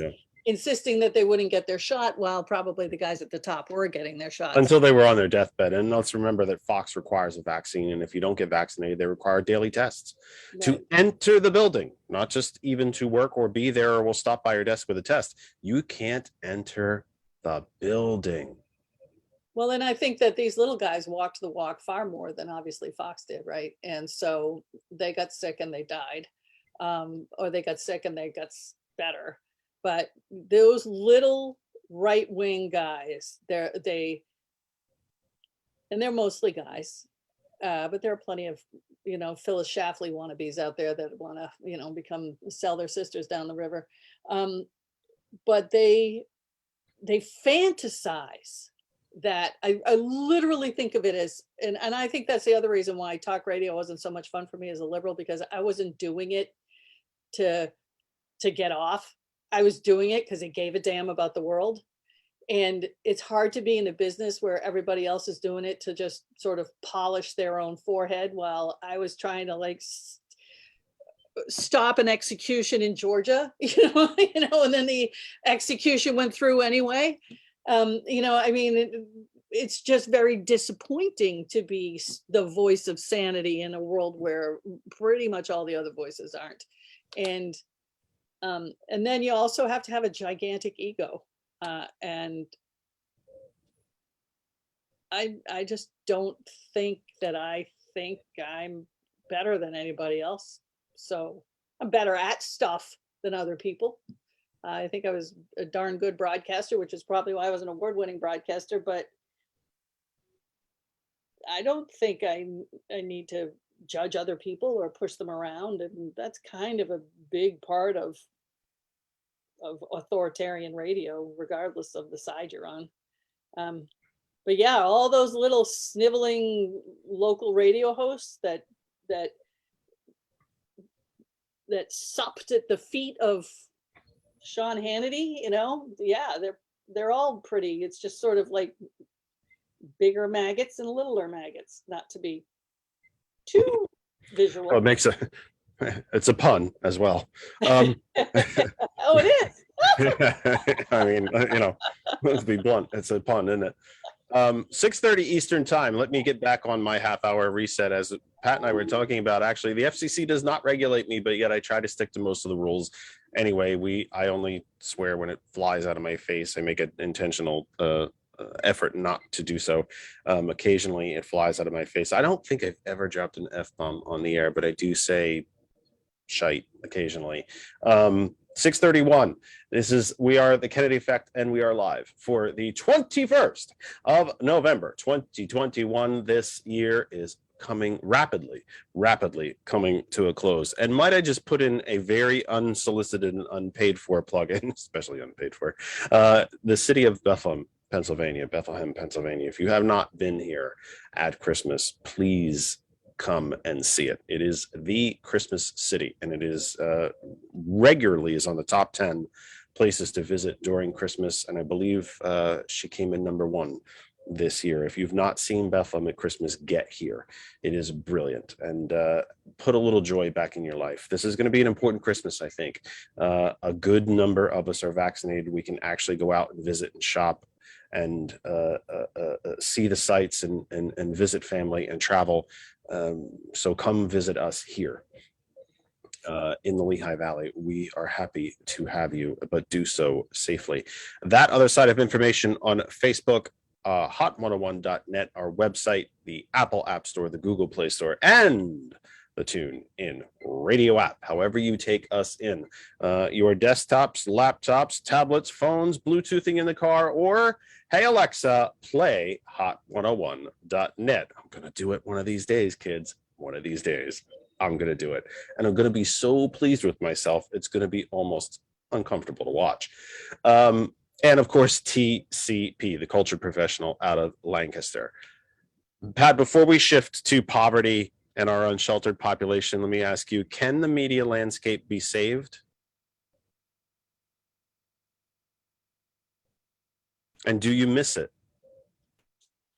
I don't think I miss it. I mean, I really am enjoying myself right now. If I could do a show with you regularly, I'm sure I would absolutely love it. Careful. Careful. Careful what you wish for. Careful what you wish for. Because I've been looking to expand into a second day. So careful. We're looking to do Wednesday nights. So I just might bother you every Wednesday night because it would be hard to get a guest for 1 hour, believe it or not. But careful. So, I mean, I could probably come up with an hour on Wednesdays, at least to get you started until you replace me with someone more articulate and more fun. But I kind of sometimes, like my daughter every now and then, especially at the waning year of 2020, my daughter would say, will you make a little video and explain why this isn't a problem? You know, something big would happen. And Becky would call and she'd say, can you make a 3-minute video? And so I'd make a 3-minute video about healthcare, or a 3-minute video about the vaccine, or a 3-minute video about something. And I'd put it out there because Becky said, people really need to know this is okay. And I need you to tell me it's okay. And well, I would have told her, you know, without having to put it out on Facebook or Twitter. I understood what she was saying. And so I do that occasionally, just to the people who turn to me sometimes for advice or to diagnose what just happened, try and break down what just happened for us. Can it be saved? You know, personally, I know I've given more money to the Southern Poverty Law Center, and first time ever in my life is the last 2 years, right? And I think we have to, I do have a subscription to the New York Times. I do have a subscription to the Washington Post. I think we need to start putting our money where our mouth is if we want decent journalism. And there are plenty of times where they drop the ball, but I do believe that I send money to the Guardian. I'm not saying big money. I think I send $5 a month to the Guardian, and you know, but if I send them $5 and someone else sends them $5, then, you know, I send money to the Hightower Report. Jim Hightower was also on Free Speech Television. Yep. Tried to get him here. Yep. Yeah, he's, I probably can help you with that. He's a great voice for what's going on and how can I look at it and not cut my wrist today because of everything that's going on. I like working with people. I like writing books. I like it when I can maybe translate a stereotype into a reality for some people, and I don't think I do it enough. In fact, I fail way more than is fair for how hard I work. But I just don't see personally broadcasting giving me only broadcasting, which when you're on a show like Stephen King's, you really got to put in a lot of time. Talk about producing a show. But I just didn't see it giving me what I needed. Plus, you know, I was doing a live morning show, so I was up every day at 4 o'clock. I'm still pretty much up every day at 4 o'clock, but I don't have to go anywhere. You know. I said I was going to pivot, and I guess I kind of lied a tiny bit. Do you enjoy? I'll try to make this the last question. Do you think that the current media landscape, the technology and the openness that these, you know, that the interwebs give a humble guy like me the ability to do something because after being trapped in the cycle of we can't hire you, you don't have any experience, we can't hire you because you don't have a degree, and then you got a degree, but then your experience is so old you don't have any. And this is very much of a business, a who you know business instead of how good you are. Sadly, it is a connected business. It's, you know, one of the parts of Limbaugh's history that no one likes to talk about is Daddy owned the station, you know, and gave him his first shot. And so it's who you know, not what you know, sadly. But the Facebook and the internet and Zoom and the fact that I could buy this mic on Amazon and that I am fortunate, and I do mean fortunate enough to have three computers, a phone, and a tablet in front of me to run everything. Is it good for media? Generally speaking, is it a bad thing for media? generally speaking? Does it give, well, we know it gives people a platform to speak up, but I guess it kind of depends on what they're speaking about. And if they're speaking the truth, it does contribute to the proliferation of lies, but doesn't it also contribute to the proliferation of education and history and science and data and facts and truth? Well, I know one thing, if you weren't doing it, the bad guys would still be doing it. So I'm pretty grateful you're doing it. You know, you saying, oh, well, maybe I don't reach 11,000 people this 5 minutes. If that actually discouraged you, then the 150 people you do reach, or whatever the number is, would lose an opportunity to turn off the guy who's glorifying Kyle Rittenhouse and hear you. So I absolutely think that what you're doing is valuable, and I think the biggest lie that was ever told, it was the revolution will not be telecast or broadcast, but because the revolution is absolutely being broadcast right now, or webcast or podcast, or however you want to, whatever word you want to use for it. But what I found staggering watching that video for the trial was, it wasn't that every minute of that kid's night was caught on video. It was caught from 3 different angles. The sheer everything is being watched, and how are we interpreting it is happening right now. And I think, like Becky turning to me, someone turning to you and saying, slow down and tell me if I need to be scared right now. That's pretty important. And so I think absolutely it makes a difference. And I absolutely think this is part of the fighting back. I remember when they would tell us these horror stories that someday there won't be 3 TV stations anymore. Someday there'll be 800, and we'd go, there can't be 800. I remember that day in 1988 when I was told that. And we always thought we'd have something good to watch. What a bill of goods they sold us on that one. And we were also told it was all going to be free. Right. Remember that too. And when cable started, cable was just the portal. It was just the bridge that was going to get us to a point where all broadcast content, we could sit in front of our TVs, or, if we were Star Trek fans, we could turn to our watches and watch content for nothing. Boy, that part certainly was a lie, but the 800 channels part, pretty true. Yeah. And that's why I really laugh really hard when people say, you can't tell me what to think. This is I've got a First Amendment. Well, if you think you have a First Amendment on a for-profit business, you're out of your mind.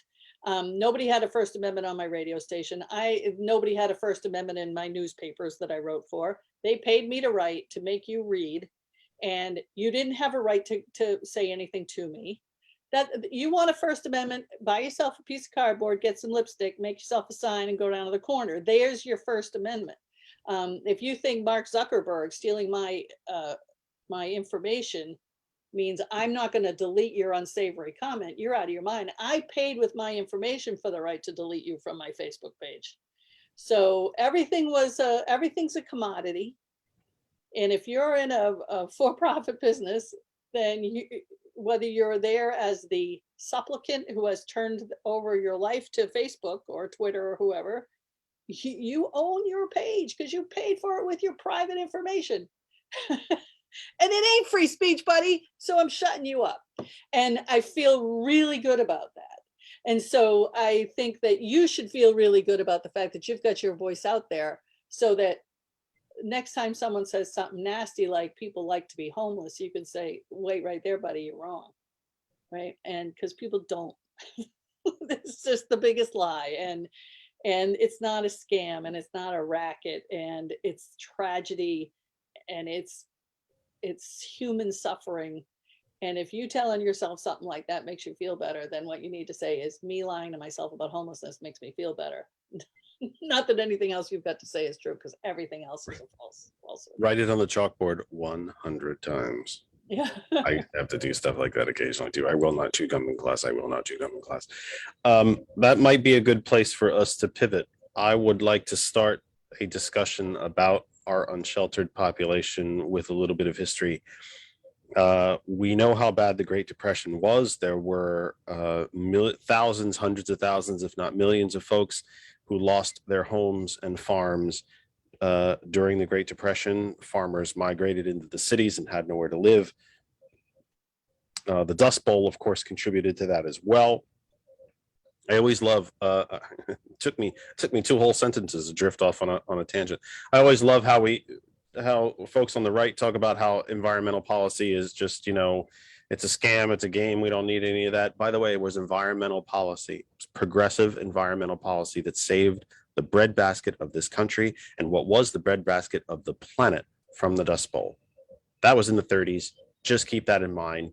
It's effing history. It's fact. And it's science, and there is no way around it. But there was largely no homeless population after the full implementation of the New Deal. We had kind of like the Hollywood romanticized, mythicized idea of the hobo. The guy in a torn up suit with the stick and the handkerchief full of a couple of his little possessions, who would hop on the railroad and see the country. And then came Reagan. And actually, the hobo would hop on the train and go from place to place working, which is the other thing that no one ever talks about, is that it was the traveling migratory worker that was the hobo. I used to have I think I still have a Facebook page called Hobo Hotel. Because that's what I called my homeless shelter, a hobo hotel, because shelters are full of the working poor and their kids. And then came Reagan. And then came tax cuts for the top 1% and the largest corporations. Then came union busting. Then came an intentional destruction of the social safety net. One of the very, very, very underreported historical stories that Mr. Reagan, and I've actually had trouble finding it, and I'm forgetting where I did find it, but I did find it once, and I'm forgetting where I found it.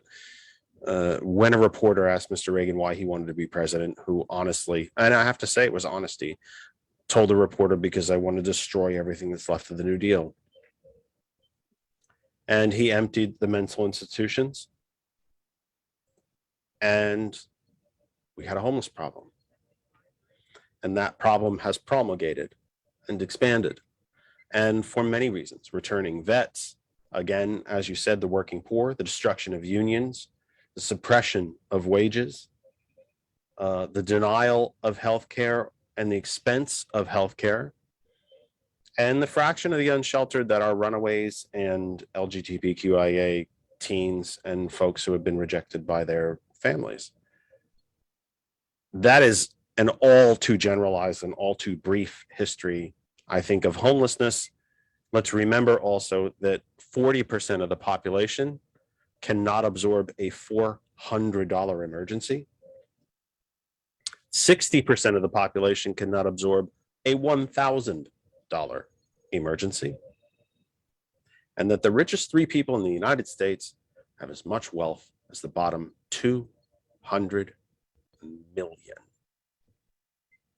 Wealth disparity is worse now than it was during the Great Depression, and has been for about the last decade.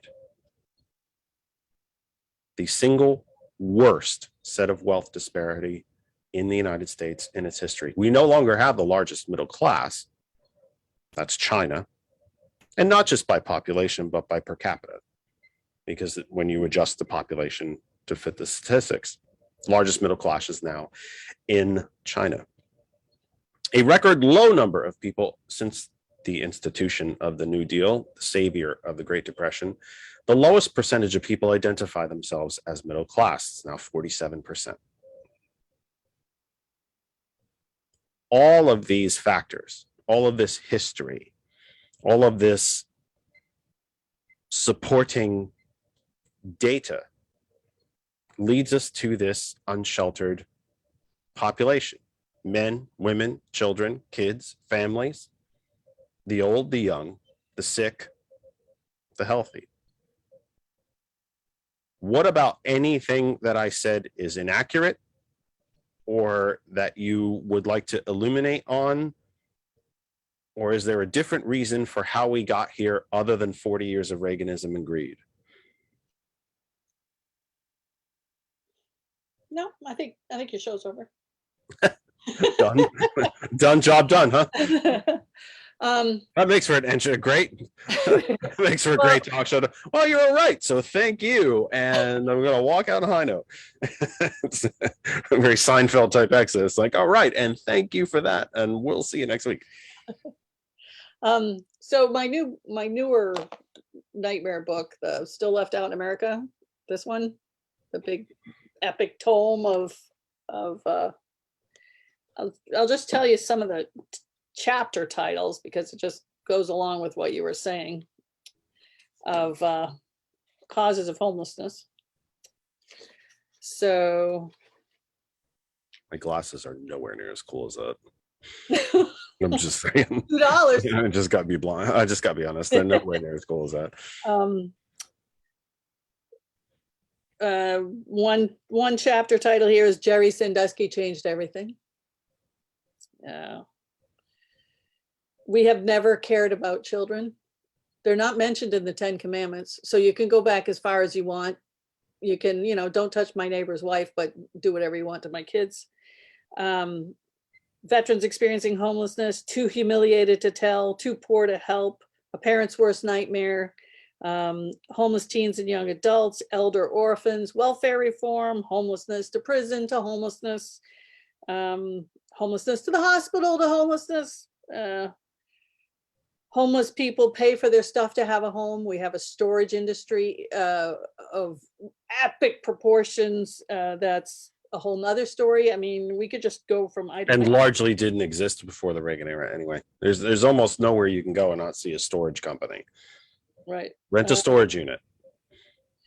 So when I was wrapping up the writing of this book, it was January, February, March of 2020, and I spent a lot of time in Washington State and California. So I used to joke that I was patient zero because I kept going back and forth and coming back to Pennsylvania. But then we found out it was already in New York, so I let myself. And as far as I know, I've never had COVID.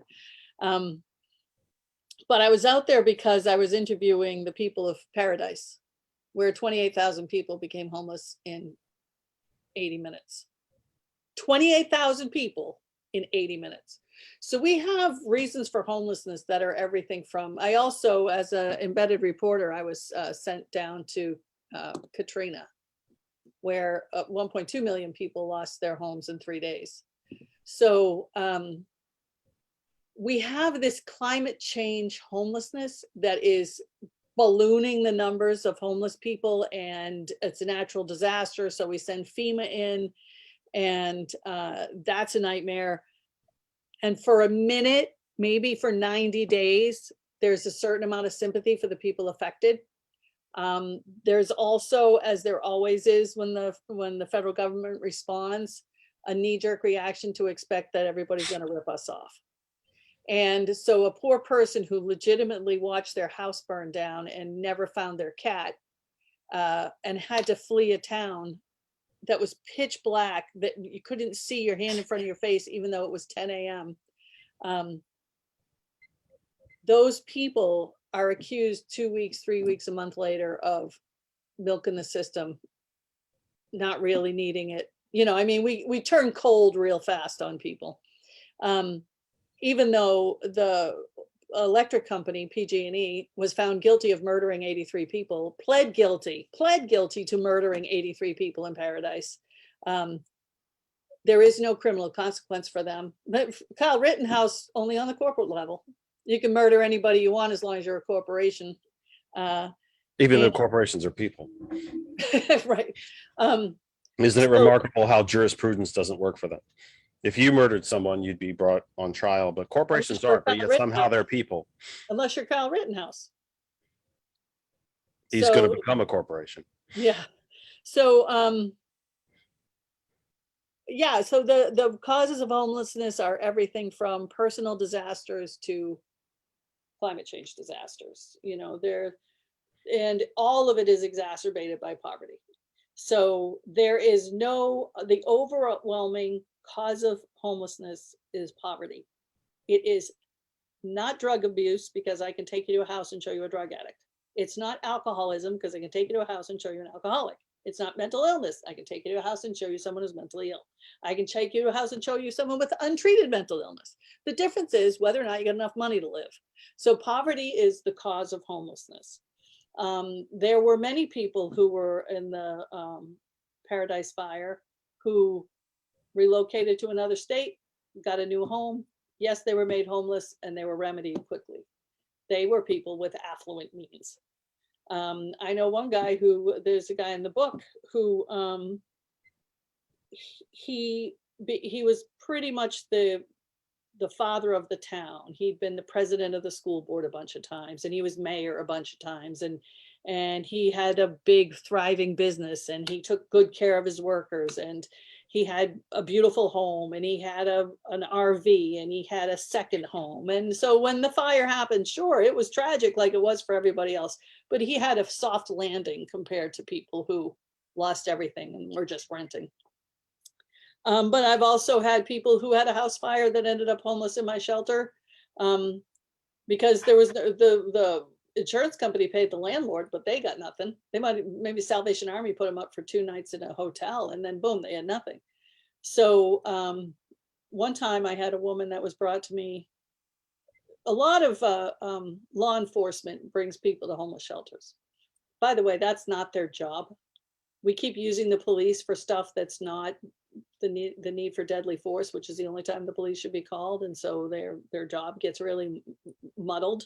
But one day I was at work, and Carlisle, Pennsylvania is not far from the Appalachian Trail.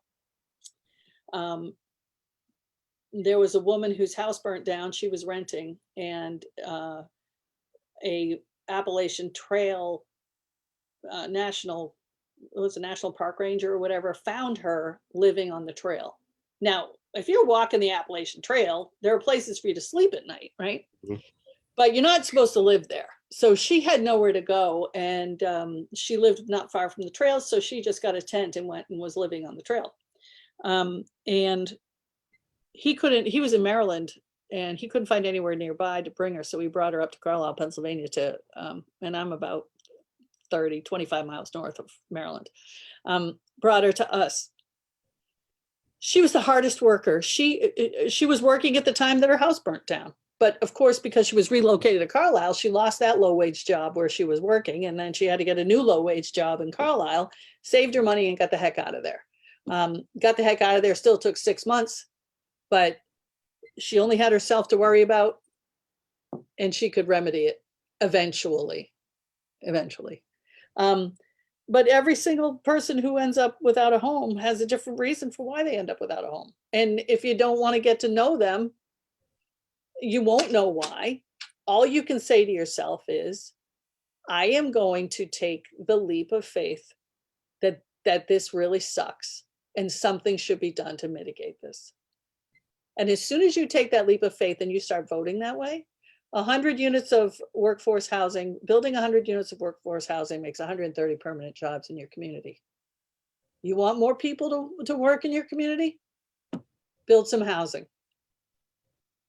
You know, the construction guys get work, but all of those people that live in that housing, they will be working too. And then the maintenance of that. If you've got 130 new people, you're probably going to get another convenience store, or maybe a new grocery store or drugstore will open up. Housing improves the workforce. And it's a lot easier if you don't mind that the person who made your cheeseburger has nowhere to wash their hands. Bon appetit, right? I mean, it's a systemic problem when we have our brothers and sisters to the right and the left of us having nowhere to go. Does the United States have a homeless problem by choice? Well, we can do anything because of its general lack of will over the last 40 to 50 years to do anything about it.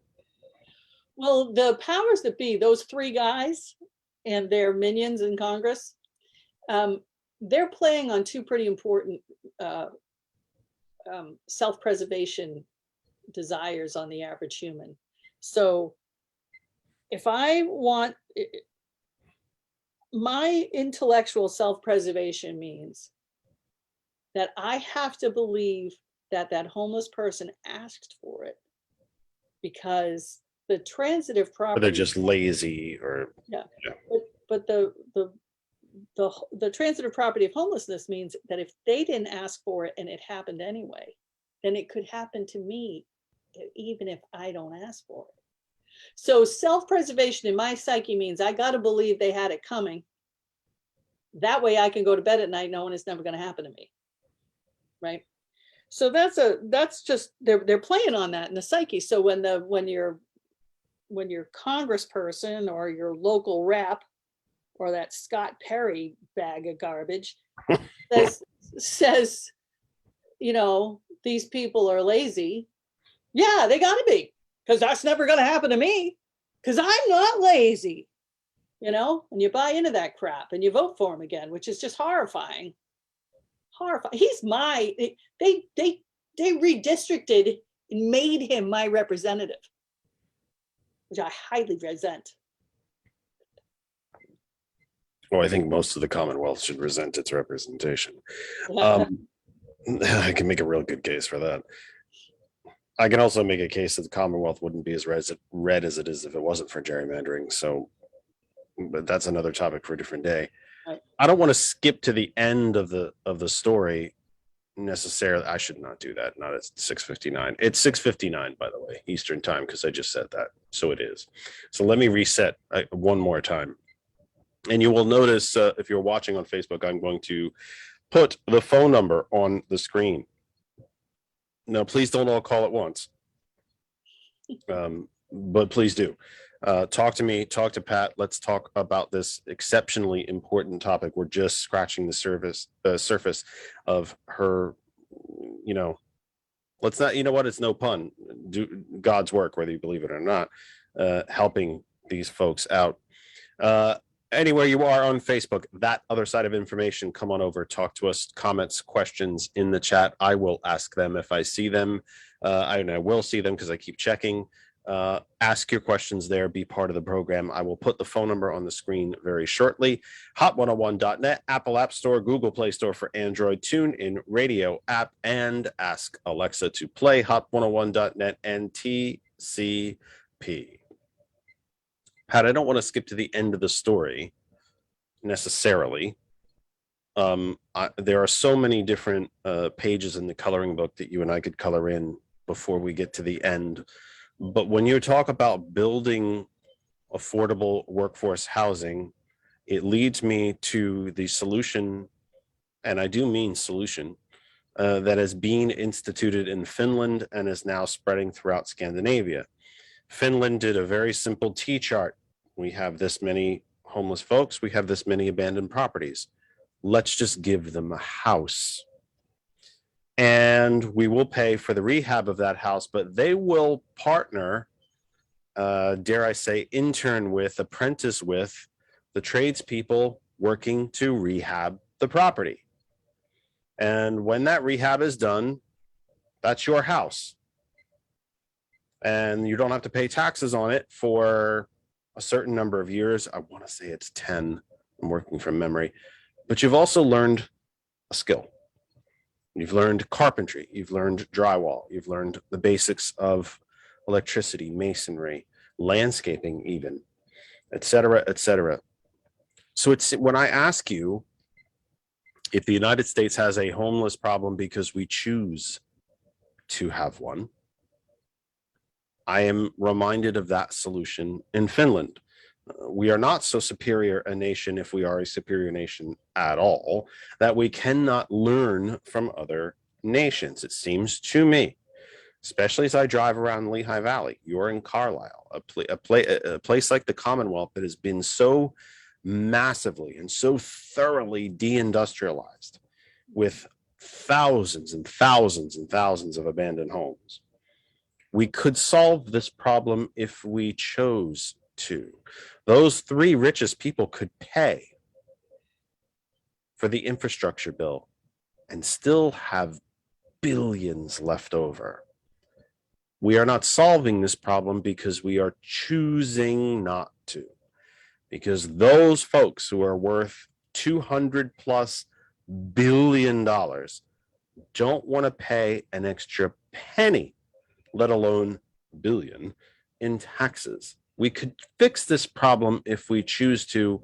We have not, i.e., Finland. What say you? Well, I think that that's a great solution. I think that the overall solution to homelessness would be multifaceted. I love that idea for people who want to learn a trade.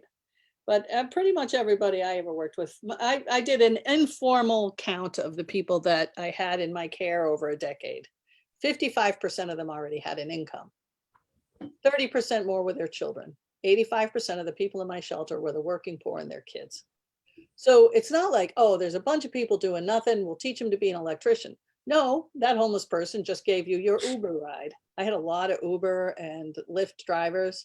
That homeless person just cooked your cheeseburger. That homeless person stocked your shelves at Walmart. That homeless person worked in these massive warehouses. The warehouses bring people in as temps. Well, you can't get an apartment with a temp job. You don't qualify for anything if your job's not permanent. Of course we have homelessness on purpose. We have to have a homeless class so we can have a low income class. I can't tell you the number of people who marginally get by who say to me, well, thank God I'm not homeless. Well, yeah, well, say homelessness was gone. Then you might say, why the hell don't I have health care? But instead, we've got well, thank God I'm not sleeping under a piece of cardboard. Thank God I can afford to help my mom. Thank God the minimum wage in the state or Commonwealth is such a laugh, $7.25 an hour, right? The only reason that doesn't change is because we've got a homeless class. And I have to feel lucky. And we have a military. There's a hierarchy of homelessness. If you we have a military to keep going too. Right. But we could afford both. I mean, we are literally so wealthy that if we wanted to keep making guns and bombs and bullets to keep the military industrial complex happy, then we could do both. But if we stopped doing that, we'd have to have a huge quantum leap in our change of philosophy, which is punishing is not the right way to go. I've had a lot of homeless veterans. I've met hundreds, if not thousands, of veterans who experience homelessness. You know what we teach them? You got a problem. The only way you can solve your problem is to break it. Where that town is in that country that's mean, blow it off the face of the earth. This is the solution to the problem. Address the problem, bust it up. And then some of those veterans have anger issues. And so we other than honorably discharge them. And those other than honorably discharged veterans have a real hard time getting work, moving forward. And we taught them to break things. And then when they're good at breaking it, they disproportionately fill our prisons. And it's just one punishing system after another. And we love blame and we love to punish. And that's why Ronald Reagan was so damn popular. He blamed people and then he punished them. And he pitted poverty against worse poverty. He pitted black against, or not black, he pitted white against black. He pitted white against Hispanic. He didn't even acknowledge that there was a homeless problem until Mitch Snyder damn near dropped dead the night before the election, and he promised him a place to live in his hunger strikes in Washington, D.C. The history of all this is so huge, and it's ambitious to talk about it on a radio show, but we need 10 radio shows, because the one of the things that drives me craziest is when people say to me, you know what I can't stand is those people with the signs. Why don't you do something about those people with the signs? Why don't you write? I've had people say, write something about the people with the signs. And I would say, you mean Walmart? I hate their signs. No, I don't mean Walmart. Oh, you mean Burger King? Burger King signs are the worst. No, the sign they don't like is the one that says, I'm in trouble. Please help me. I have nowhere to live. I haven't eaten in days. Those are the signs. I'm a father of 2. They're not really homeless. No, but they're really on the street. So if they're really standing there all day in the sweltering heat or the cold, and they're not homeless, then they're crazy. I don't mean to use a politically incorrect term, but that is not an easy job. And if people think it is an easy job, they should try it. And then imagine what their neighbors will think of them, because it's humiliating on top of everything else. But see, this is why you shouldn't even ask me questions, because I just get all worked up. So is it an oversimplification then to say that our unsheltered population, our homeless population, whichever insert proper term here, I've been told unsheltered is a better term. It's a more antiseptic term at a minimum. That our poverty issues, it's greed. Yeah. Isn't it really all just greed? Yep. Because if I follow your thought pattern out logically, well, we need a struggling poverty class, because they'll take any damn job we give them, and they'll be damn happy to do it. And if that means meat packing, if that means meat packing being huddled together during a pandemic where a third of the workforce dies, if it means working in an asbestos plant or at a DuPont plant where, what is this clear liquid, by the way? Anyway, well, don't drop it on your skin, but it's perfectly healthy. You're good. It's okay. Perfectly safe. Drilling for fossil fuels, killing the planet, still digging coal out of the ground as if it were the 18th century. It's still greed. There was an air traffic controllers union. Meatpacking industry used to be one of the strongest unionized industries in this country, until they paid off Reagan, gave him $1 million and said, we want you to help us break this union. And so we stopped. I've only had one union person in my shelter of thousands and thousands and thousands and thousands of people. I've only had one union person, and it was a retired person. So the first thing that tells me is you don't end up homeless if you have a union job. You get paid well enough to live somewhere. So you don't encounter poverty if you're a union employee somewhere. But the reason I got this old man was he worked for Bethlehem Steel, and we allowed that retirement to go bankrupt. And he was given 10 cents on the dollar, and his $2,800 pension was $280. And he was a Vietnam veteran. He had worked there his entire life. So he had not paid into Social Security enough to get a Social Security benefit. So the union would have protected him from homelessness with his pension if the United States federal government hadn't stabbed him squarely between the second and third rib in his rib cage, right straight in the back, by allowing Bethlehem Steel to run off to China and screw the union, screw the pension. And that's the only time I had a union person in my shelter. Everybody else was low-wage workers, or the handicapped, or the developmentally delayed. The Parents' Worst Nightmare chapter is about the number of impoverished parents who have kids that have IQs of 50 or 55 or 60, who are developmentally delayed. And the parents are poor, but they care for them. And then the parent dies. And then this child who is developmentally delayed, who needs to be looked after, and no one's ever signed him up for Social Security disability. Nobody's ever, because the parents were poor and didn't know. And now this 35 or 40-year-old person, who is effectively for the rest of their lives an 8-year-old, ends up in a shelter or a prison or both. And that's the state of the United States. And the prison, I've said on this program that we are profit centers. We are profit generating. It's not dissimilar from the Matrix.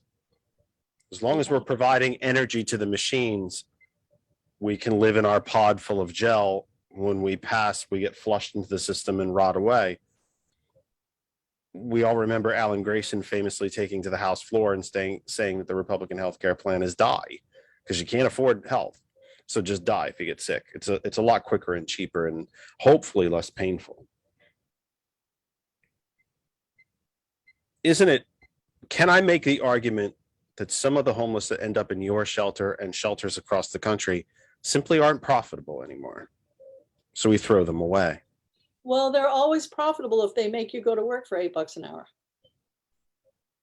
They're always profitable if they feed the mythology. If the homeless class is capable of perpetuating the poverty class, then they'll always have some little value.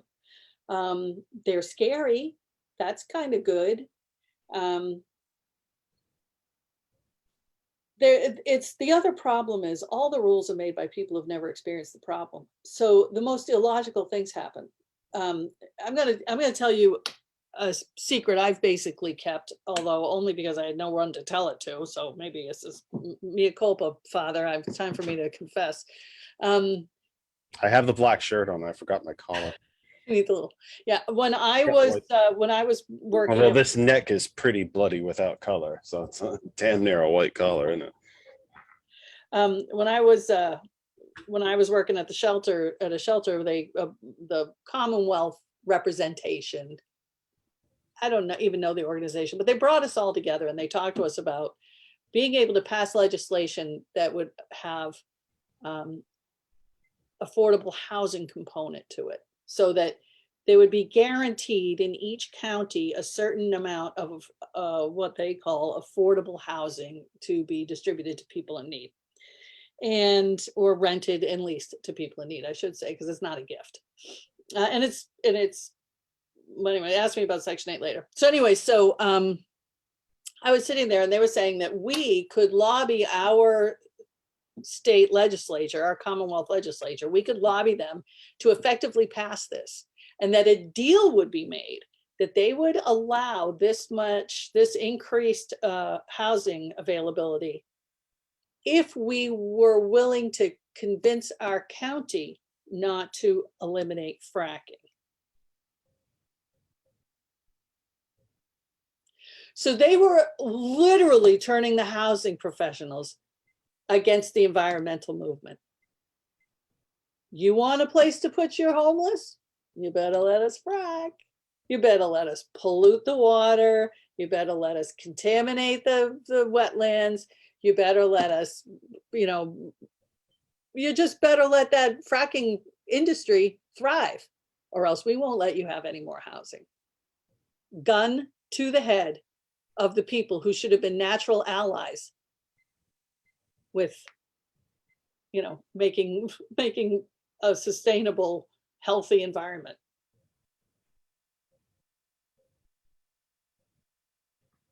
Can you breathe money? Right. Or drink it. Or eat it?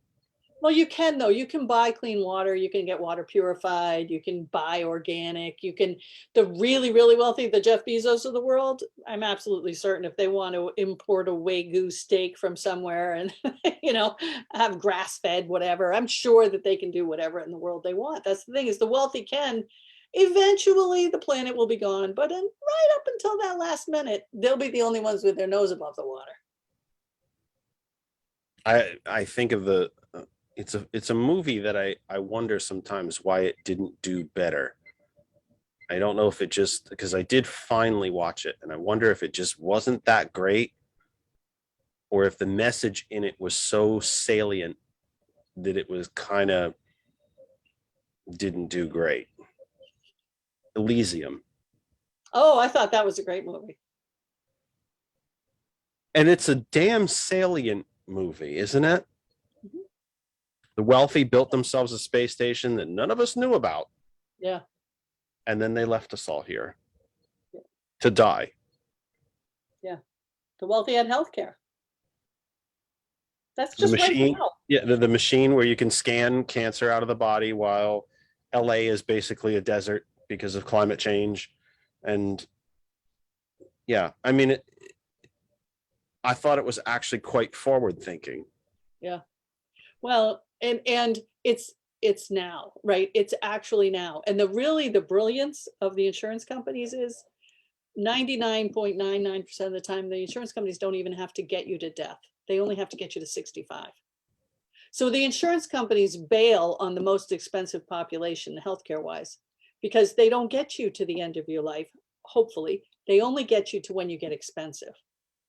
And part of the reason I believe that the pseudo progressives are trying to drop Medicare down to 60 is because the 60 to 65-year-olds are costing the insurance companies too much. And what we absolutely need is universal health care like 131 other nations. This is my argument for universal health care. Japan, live longer, pay less. UK, live longer, pay less. France, live longer, pay less. Canada, live longer, pay less. Norway, live longer, pay less. Costa Rica, live longer, pay less. Mhm. United States, pay more, die sooner. This has become sadly, I think, made into a bit of a bumper sticker, but it's not untrue. It is an actual proper fact.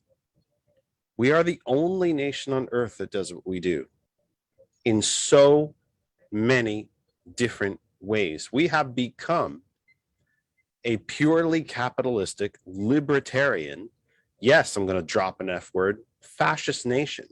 Remember what Mussolini defined fascism as: the merger of corporate and state interests, the unbridled use of government power to further corporate aims, for-profit health insurance, for-profit health industry, for-profit education industry, for-profit prison industry, for-profit water industry, not your municipal water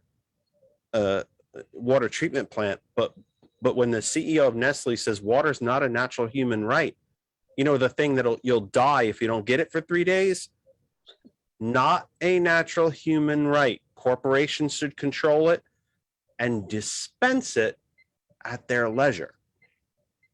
The CEO of Nestle. For profit, just pretty much everything is now for profit. If you can afford it, great. If you can't, be homeless, go die in the corner. Just please die, be polite where you die so we don't trip on you. What am I missing? Well, I don't know. I think what we're both missing is, I mean, I guess right now there's a little bit of a pushback. You know, the worker seems to be saying, you wanted me to die for you, and a lot of us did, like you said about the meatpacking plants and stuff. But it seems that the worker right now is kind of getting fed up. You know, what was it, John Deere or one of those tractor companies that just Kellogg's, Deere, yeah. Amazon continues. There's a vote at the Amazon distribution center in Staten Island for a union vote, and this time the Biden administration said we will protect these workers. Yeah. Because the Trump regime did not in Alabama. Right. And that Department of Labor Relations is pretty important. In fact, Roosevelt, when Ford was really abusing his workers, which was basically the whole time, but Roosevelt punished him by taking away Jeeps were supposed to be made by Ford. But because he was so abusive to his workers, he lost the contract, the federal contract. When you have leadership that gets behind the worker, and there's a great book, if anyone is looking for a book to read, it's probably 15 years old now, but it's called A Traitor to His Class, and it's the biography of Franklin Delano Roosevelt. Let's not forget I'm going to butcher the crap out of it because I don't remember the entire thing. I'd have to scroll through my pictures to find it, which I might do during one of your answers. The speech from one of Roosevelt's inauguration or nomination speech. I think it's the nomination speech where he's, no one has invoked so much hatred of the upper class than I, and I welcome it. Yeah. I often say, and it's striking how many people don't think of it this way, because I think it's the implementation of a modern label on a past historical event. We have had a social democratic president in this country. He was so damn popular, he got elected 4 times.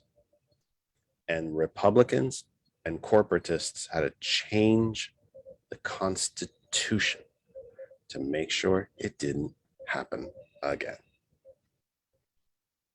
For all of you who fear socialism, by the way, the simplest definition of socialism is anything that all of us pay into for a service we cannot provide ourselves.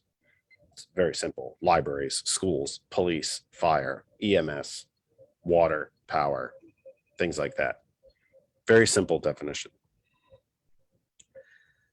How much of a spike did your shelter see with the onset of this pandemic? The onset of the pandemic laid so many of the failings of Reaganism and corporatism and fascism and Republicans and conservatives.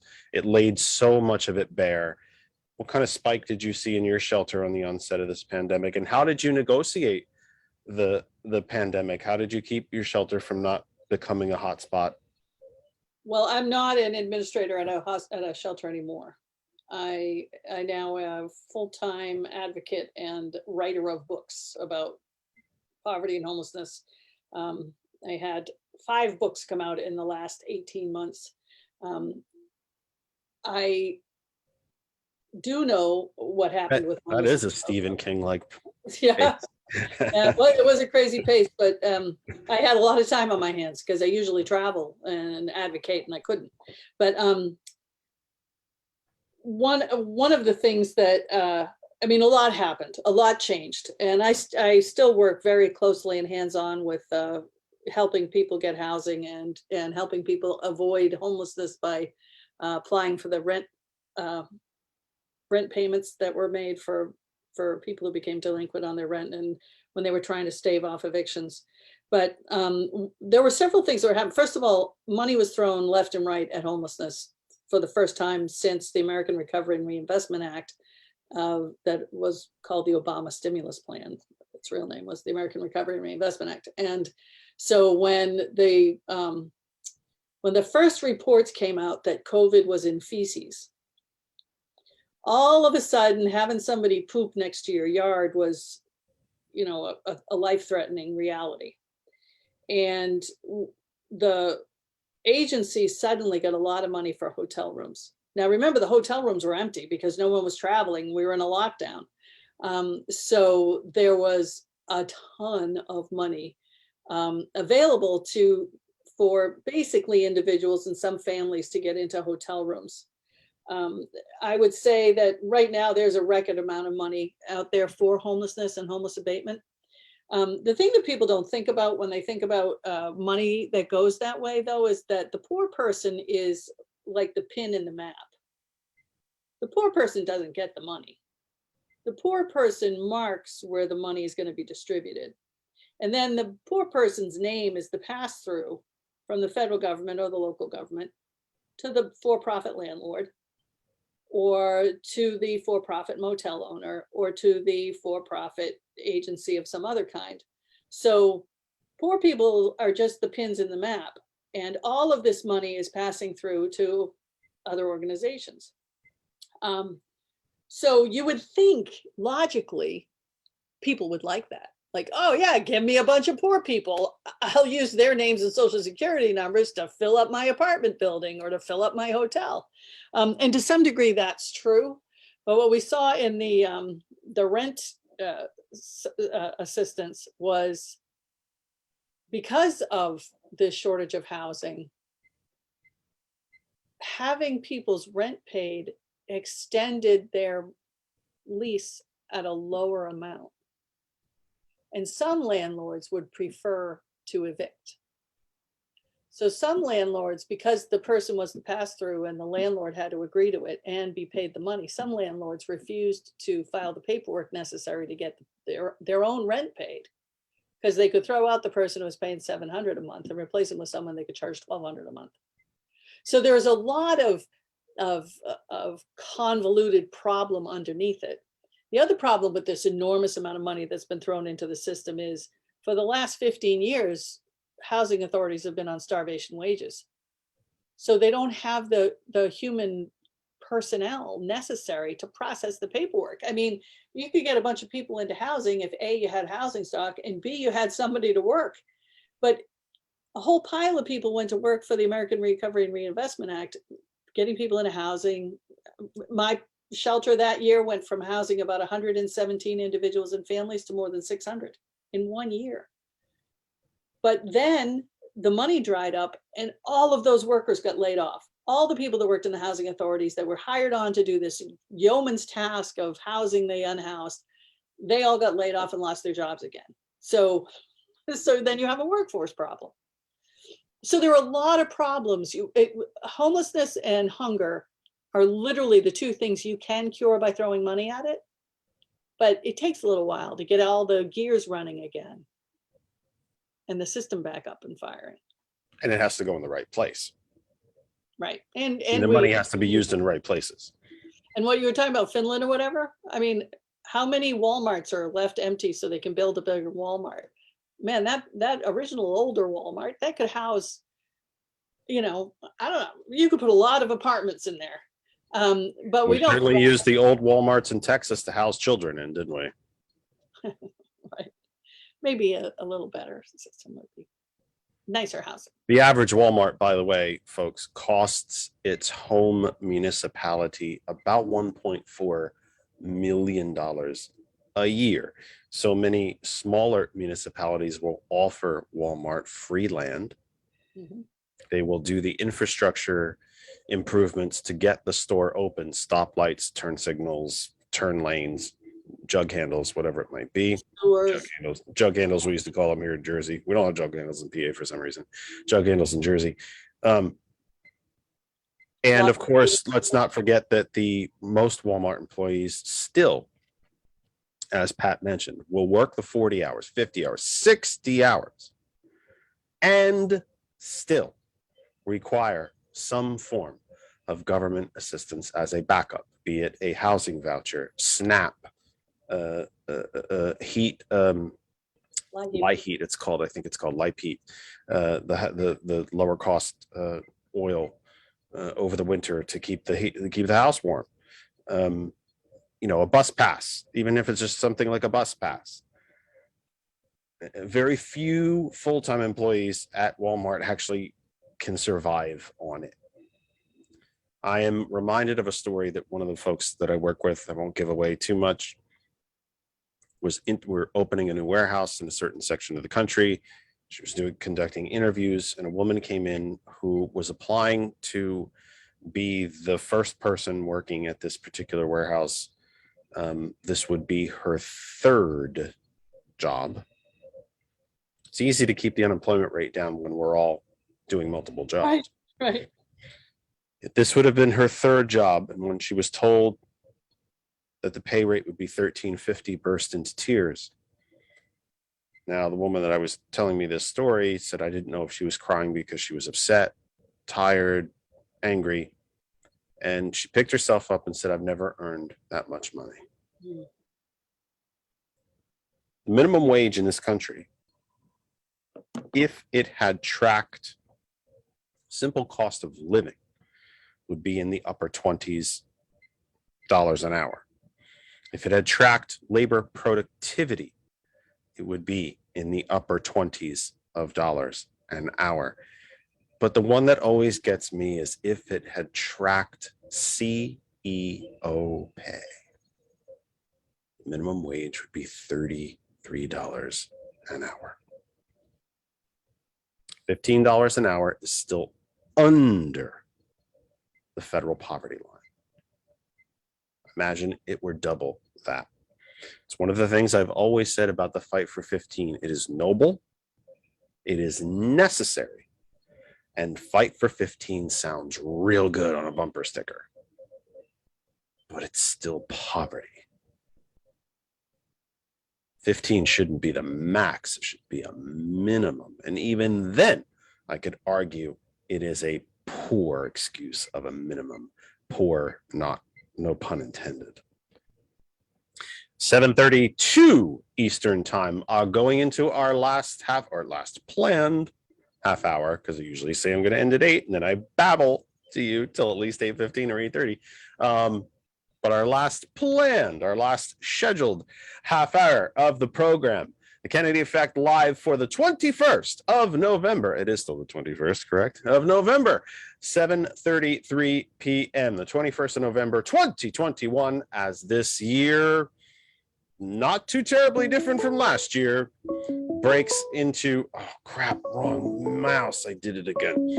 As the end of this year, which is not too different from last year, comes to a close. That other side of information on Facebook, hot101.net, Apple App Store, Google Play Store, and the Tune In Radio app.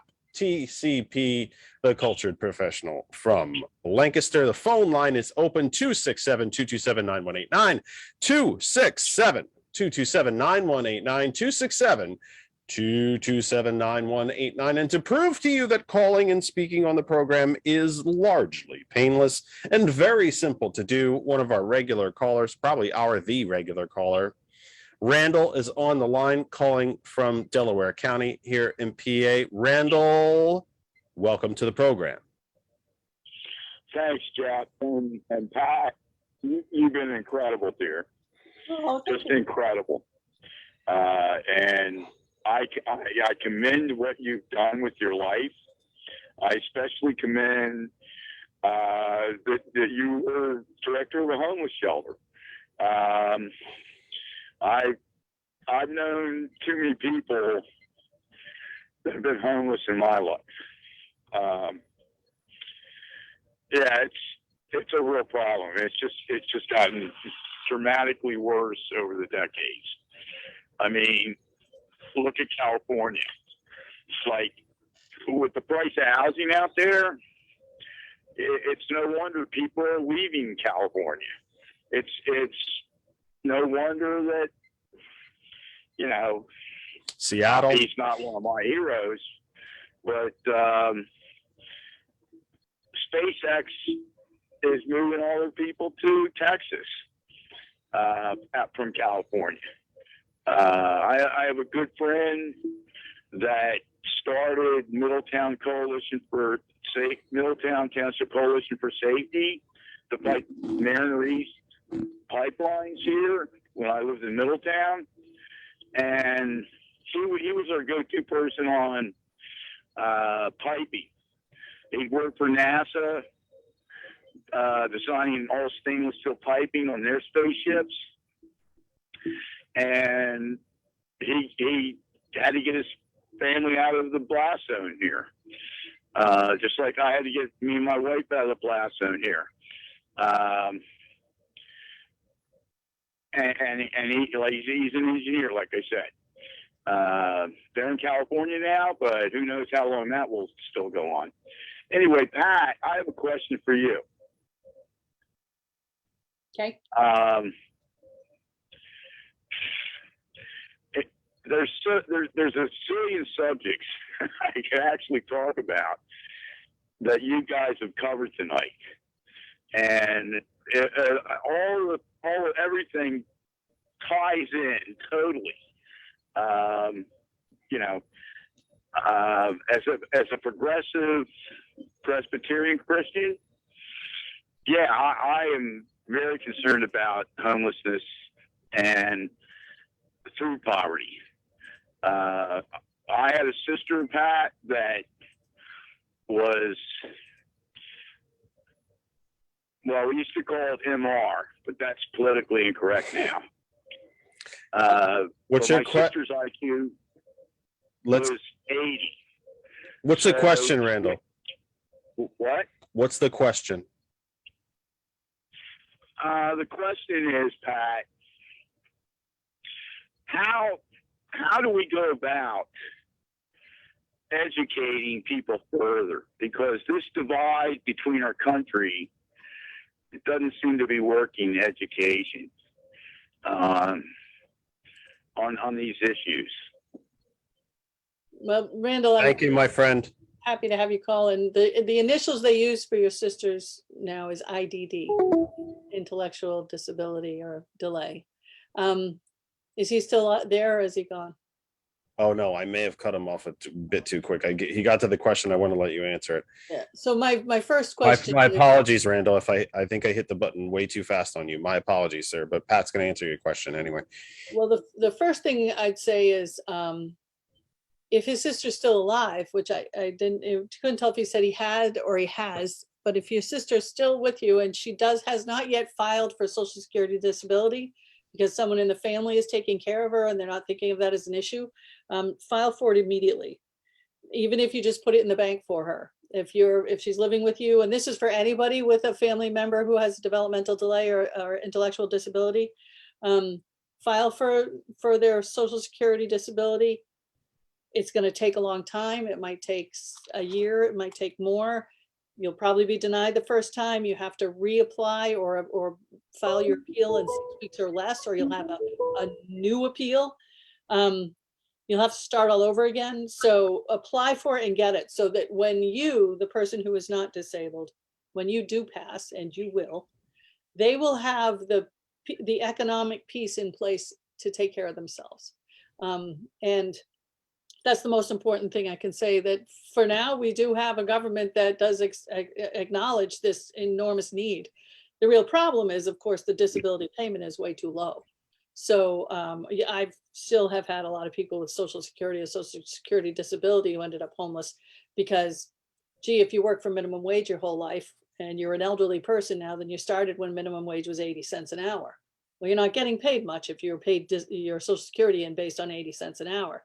So maybe you get the minimum Social Security payment, which is, let's say, $830 a month. Well, there's nowhere in the world, nowhere in the United States that you can live for $830 a month.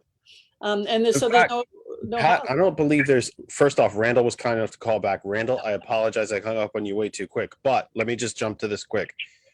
I don't believe that there, other than some of the most rural areas of the Deep South, and I believe the North American Northwest, not Washington either, I'm talking like Idaho, Montana, there's nowhere in this country that you can afford housing on $15 an hour. Yeah, and it would be very rare. I mean, it would be Even at remarkable 15, if they were you're talking 83 cents. I mean, we're talking $15 an hour, which is roughly 32,000 a year, which, by the way, 30,000 it might be. I have to do the math again.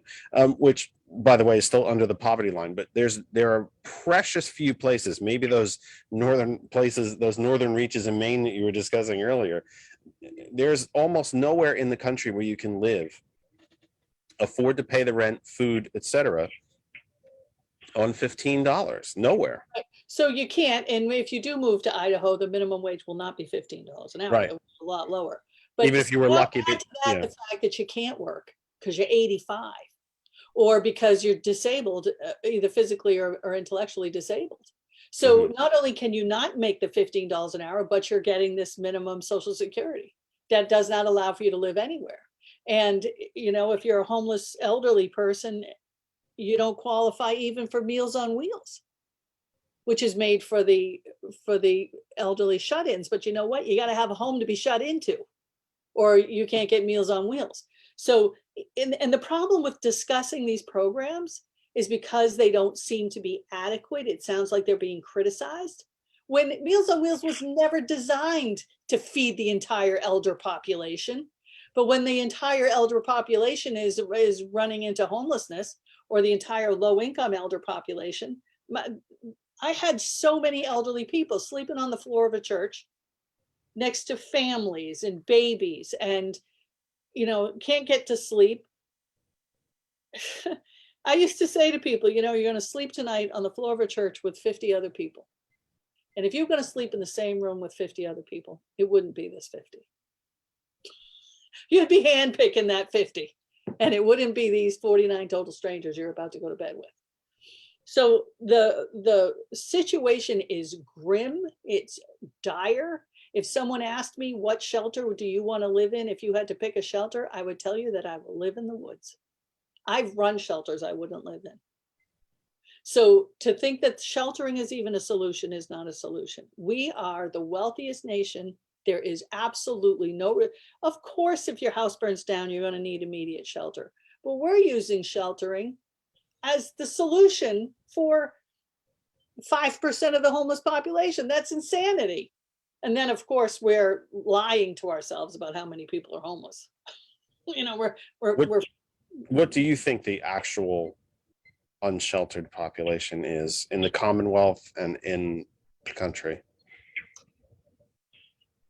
I'd say probably 100,000 in the Commonwealth, maybe 90,000, and 10 million in the country. I would bet you most people would be shocked to hear it was over 1 million nationwide, but you think it's 10 million. Oh yeah, because the federal government's telling them it's 500,000. Right. So, but that's just because the metrics they use are terrible. So when the Housing and Urban Development counts the number of unsheltered people, they do it one night, pretty much the coldest night of the year. They do their time count. census, so to speak. Yeah. Yeah. And they go out and Account. they look for people who Mhm. are so vulnerable that they don't mind being seen. So these are people like if I was coming looking for you to count you as unhoused, and you had any self-respect or a way to scramble into hiding, you would not allow me to count you, right? But let's say you're at work during the count. So we don't count any of the unhoused that are at work. You know, we ask these questions. We say, are you a victim of domestic violence? Are you a veteran? Do you have AIDS? That's the whole total of what is valuable to know about a person experiencing homelessness. Not how many hours do you work each day? How many hours do you go to school each day? What's it like in kindergarten? We don't ask questions of homeless people that would put any kind of an actual real personality and human flesh on the body of the person who has no home. We ask these marginalizing questions of 3 categories that will help you get housing more quickly. Are you a veteran? Do you have AIDS? And really AIDS is an indication of what happened during COVID, because we more rapidly house the AIDS population because we're afraid of the disease. And we more rapidly house or at least shelter people now with COVID because we're afraid of the disease. Go ahead, Randall. Did you get your answer question? Let me try that again. I'm going to try that again. We're getting late in the program. Randall's with me every week. He knows how goofy I get.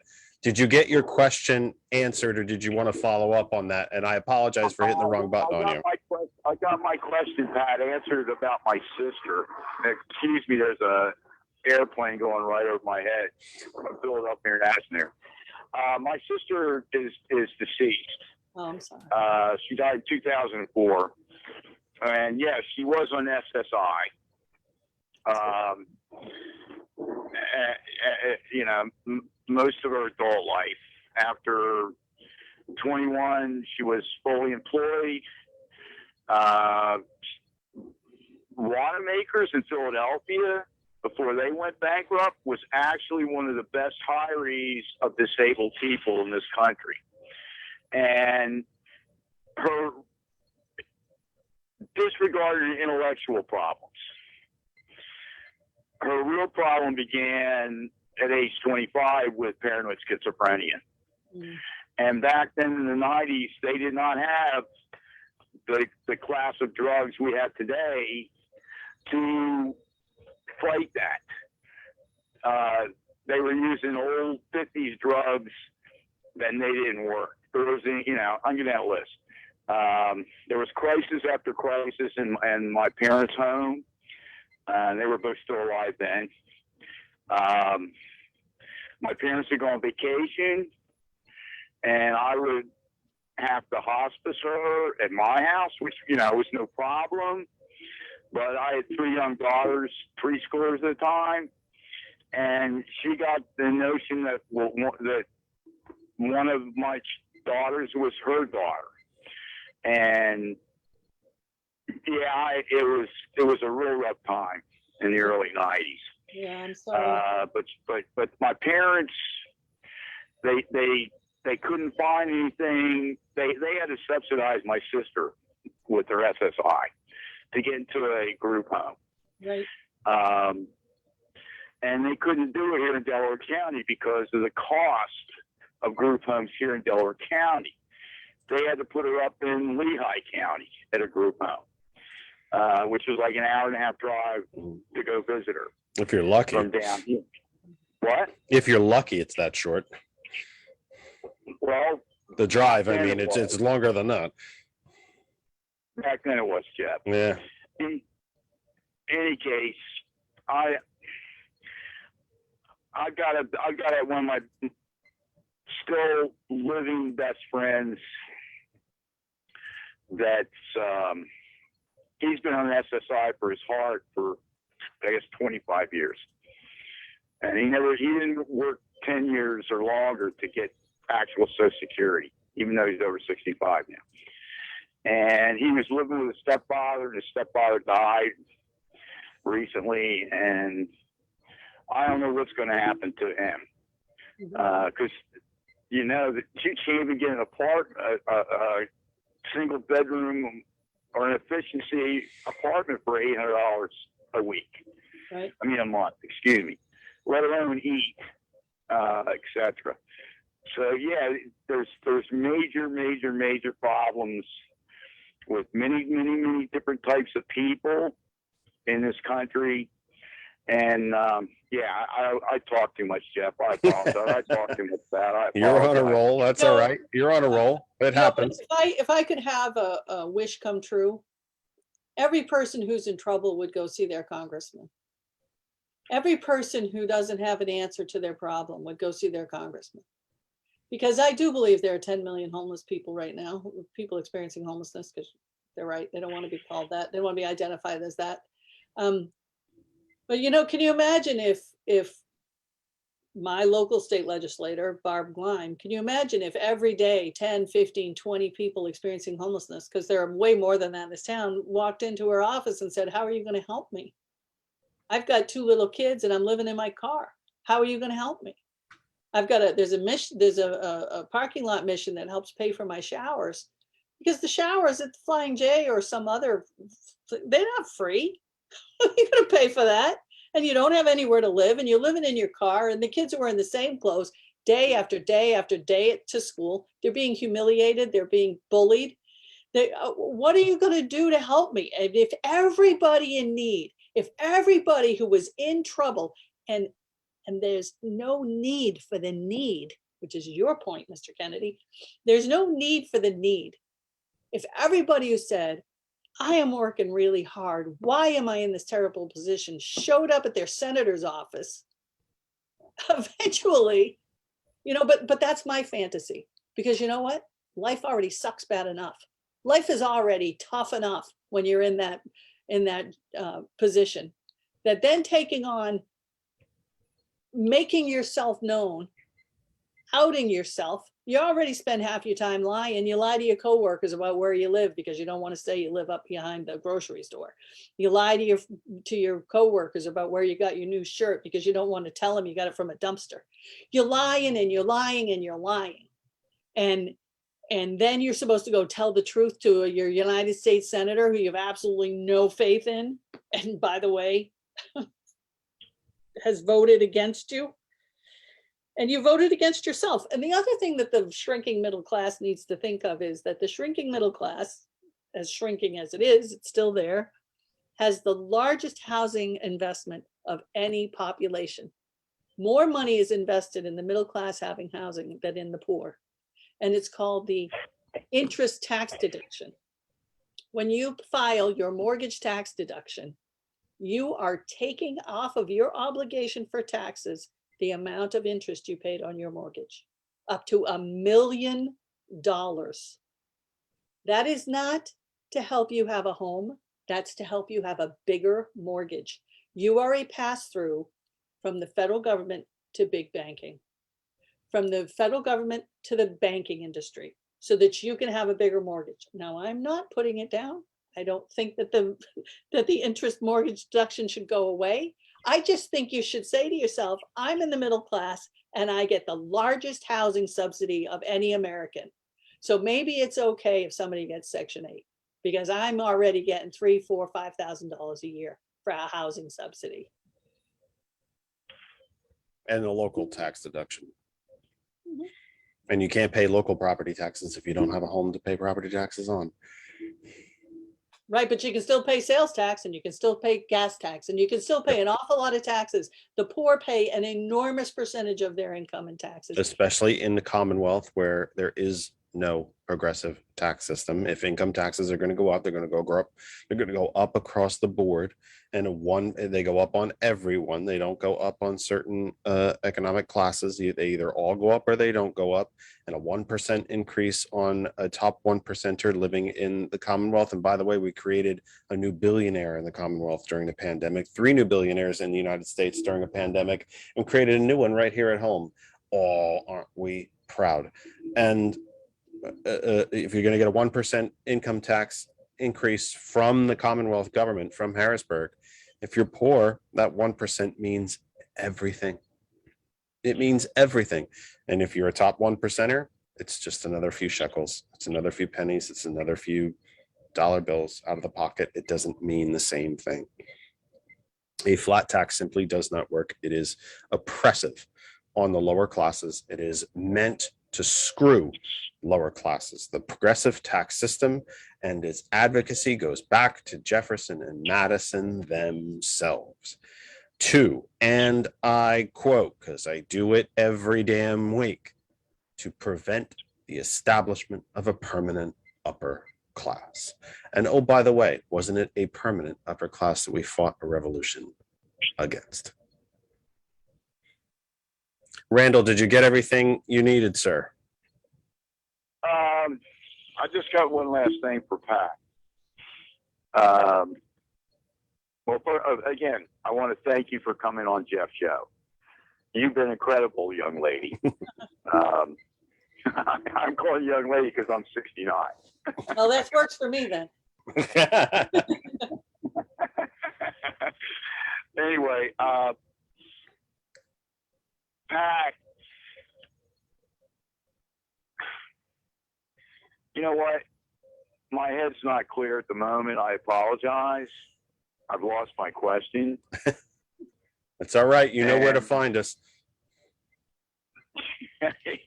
Bro, I don't know about that, but you can always put your question when you gather yourself. Put your question in the comments at Facebook. Pat will see them, yep, and she can answer you through that way. Yep. Jeff. Yes, sir. When are you looking to start your Wednesday show? And the reason that's a great question. Is because maybe January. Okay, good. Because Sunday, I miss half your show. That's why God invented YouTube. Kids and grandkids are. I go back and watch. I know you do. I have to be serious. I'm busting to everyone else who's listening to Pat and to the entire audience. I'm picking on Randall just a tiny bit. We've developed a friendship. I could not have a stronger advocate for this program than Randall. He invites people to the group page. He tells people, he shares out my show announcements, shares the show himself, tells his friends, neighbors, acquaintances, fellow members in the Delaware County Democratic Party there. This is something that you need to listen to. There hasn't been a better friend to the program, a stronger advocate. He's a regular caller. So I'm picking on my dear friend just a tiny bit. As we're getting close to the end of the program, but I got you, my brother. Don't worry about it. If you do miss any of it, YouTube is there. I did conduct a poll, very, very informal poll, just a very informal poll on the group page. This was probably,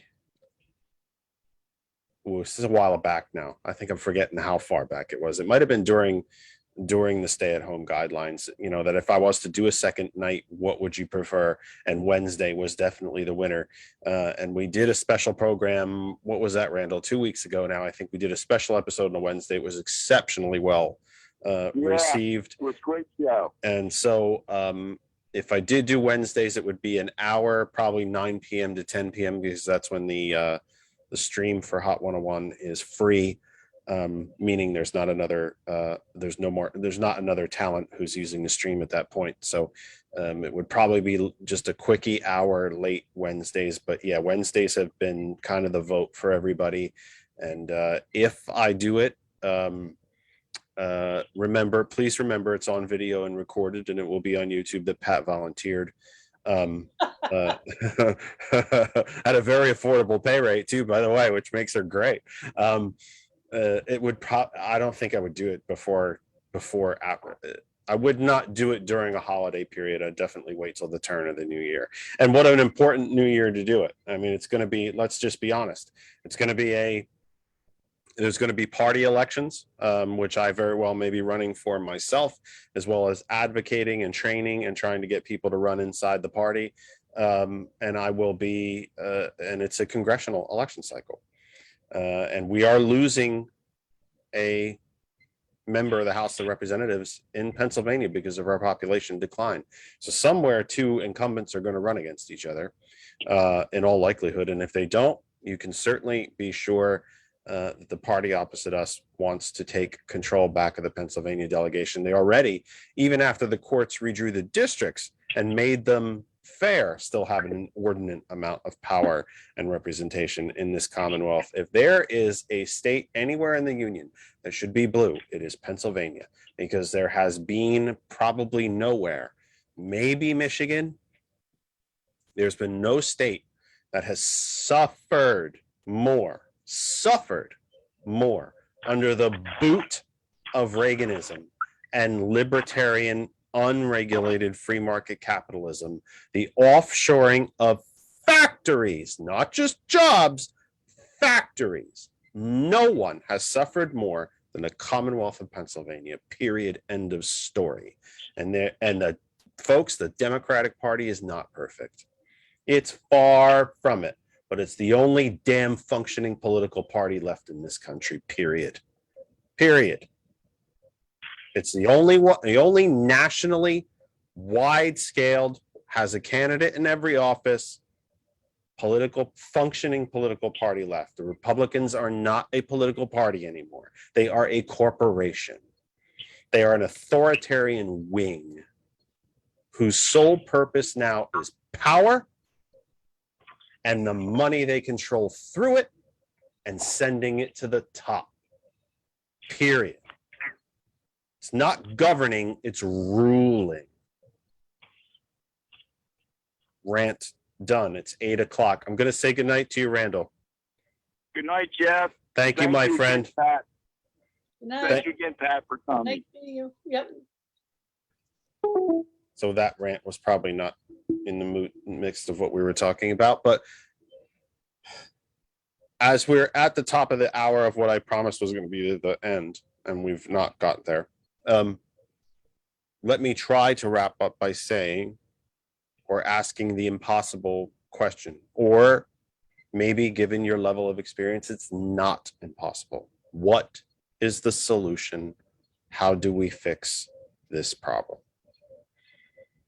Well, we have to get poverty front and center in our discussions. And, you know, I think that a lot of the discussion has turned to poverty. I think the squad, the group of women that were elected to Congress have done a great job. I was so impressed when, you know, which Congresswoman was it that actually slept out on the steps of the Capitol for housing issues? I actually think a couple, I don't know who, I don't remember which one did that, but I know that different members of the four of them at different times have lived on a poverty budget.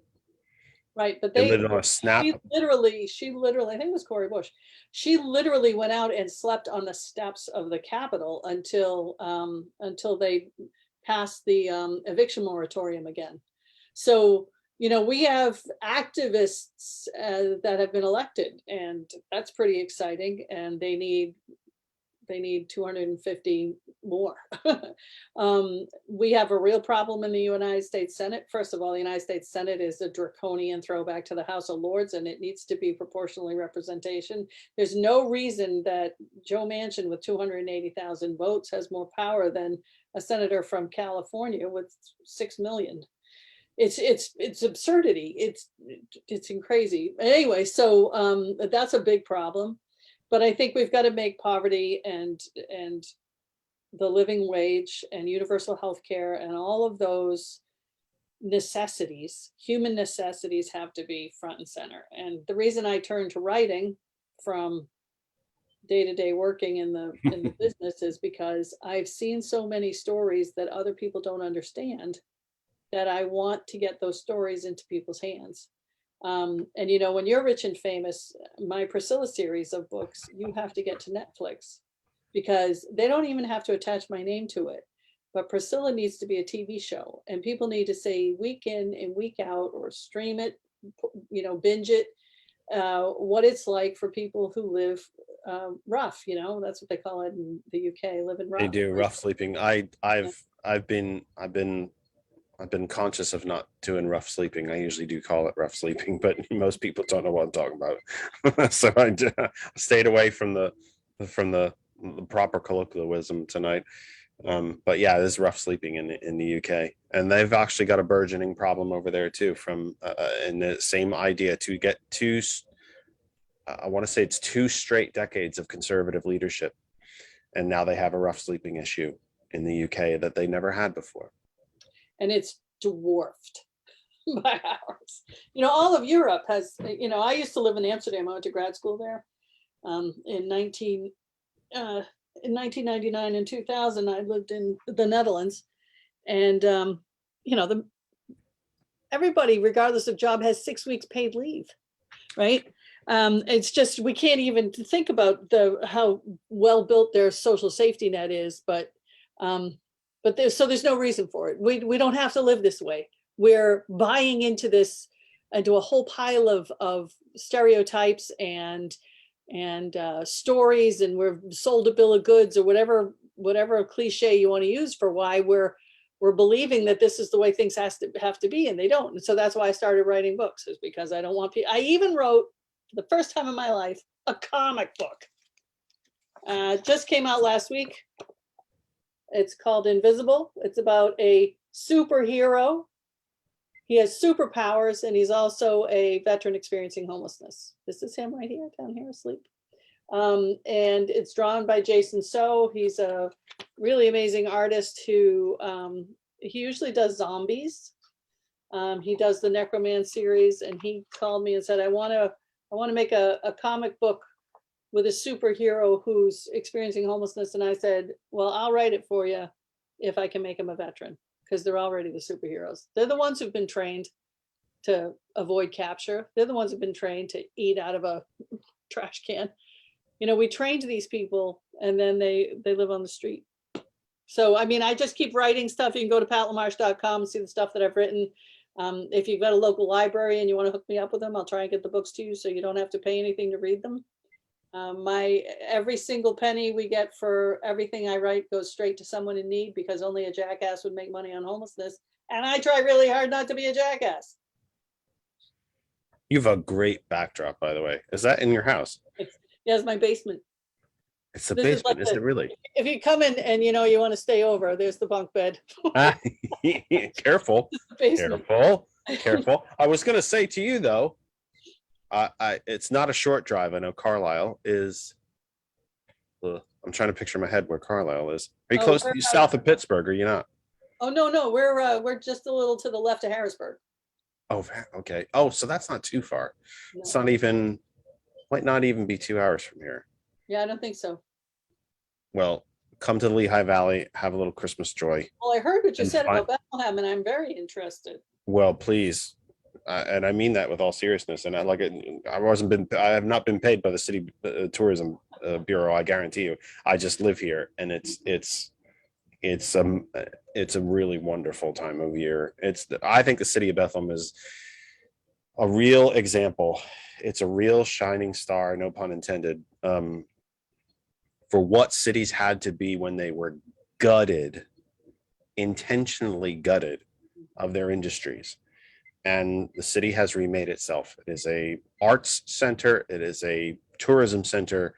It has encouraged the growth and partnered and worked with the 2 major institutions of higher learning that it has, Lehigh University and Moravian University. It has embraced its history.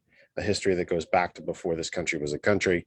And it's gentrifying, which, you know, my ideas on gentrification are a bit have occasionally dipped into controversy, because I don't think all gentrification is bad. Just when we hand the tax breaks over to the billionaire developers, because God knows they couldn't afford to buy a plot of land, we have to hand it to them. But all gentrification is not bad, because the people that live in those buildings are not bad people. They're just looking for a nice place to live in a safe place, like we all do. But yeah, I think you would enjoy the city, and I extend to you that open invitation. You will come and visit Kristen and I, and we will take you around the city. And I think it would be a great deal of fun. It's absolutely brilliant. So as we try to wrap up, and I'm really, really bad at wrapping up, you'd think I'm not Irish, but Italian at the way I say goodbye. It takes me an hour to say goodbye, doesn't it? Let me try to end on a good note. What gives you hope? You. Every time someone says, hey, do you want to come and talk to me about homelessness? Or I spoke at Dickinson College Friday, Professor Congar's class on the economics of gender, class, and culture or something. I don't remember the exact name of the class. But every time somebody says, you know, why don't you, or I had a book signing. It was the busiest Saturday I've had in a long time, because I had a comic book Comic-Con in the morning, and then my other book that came out about the same time, which is a kids chapter book. I had both of them in one day, and the people that came to talk about homelessness and to buy the books and say, oh, I'm buying these for my grandchildren, or sometimes people will buy the whole set of Priscilla books and donate it to their school library. Those people that make me feel like I'm not the only one who cares about it. That's what gives me hope, is like, oh my God, you know, the old civil rights chant, reach one, teach one, you know. And the fact that you asked me to be on your show, I'm very grateful, and it makes me a little hopeful. That would be we have a couple of, they do not control the board, but they're a sizable part of it. The school board here in Saucon Valley. They're out there. So let me just put it that way. They're out, they are properly out there. They are in orbit. It would be interesting to take to them as almost as a political and social experiment, to take them a set of free books in the middle of an open public meeting and say, I just wanted to donate these to school library, but I just wanted your insurance that they'd actually make it there. And then have the first nutter ask me what they're about. Say, well, it's about stories about the unsheltered and homeless population in our country and how they got that way and what we can do to stop it, and have them go, oh no, we can't have that. Yeah, Well, somebody would at school who are experiencing homelessness, and they need to see themselves in literature. But I'd bet you a shiny penny that one of those nutters would say we can't have that. Well, I did have someone donating a set of my books to a library at a local school, and they won't take the second two. They'll only take the first two, because in this third book, there's 4 books in the series. In the third book, I introduce 2 women who are married to each other. So they won't take the book, because in the 3rd and 4th book are these 2 married women. And I gotta tell you something, whether you like it or not, it's legal.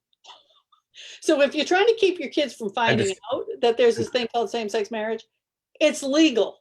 It's like saying, I don't want you to know about an AR-15. Well, right now it's that's happening. legal too. It's legal and it's happening.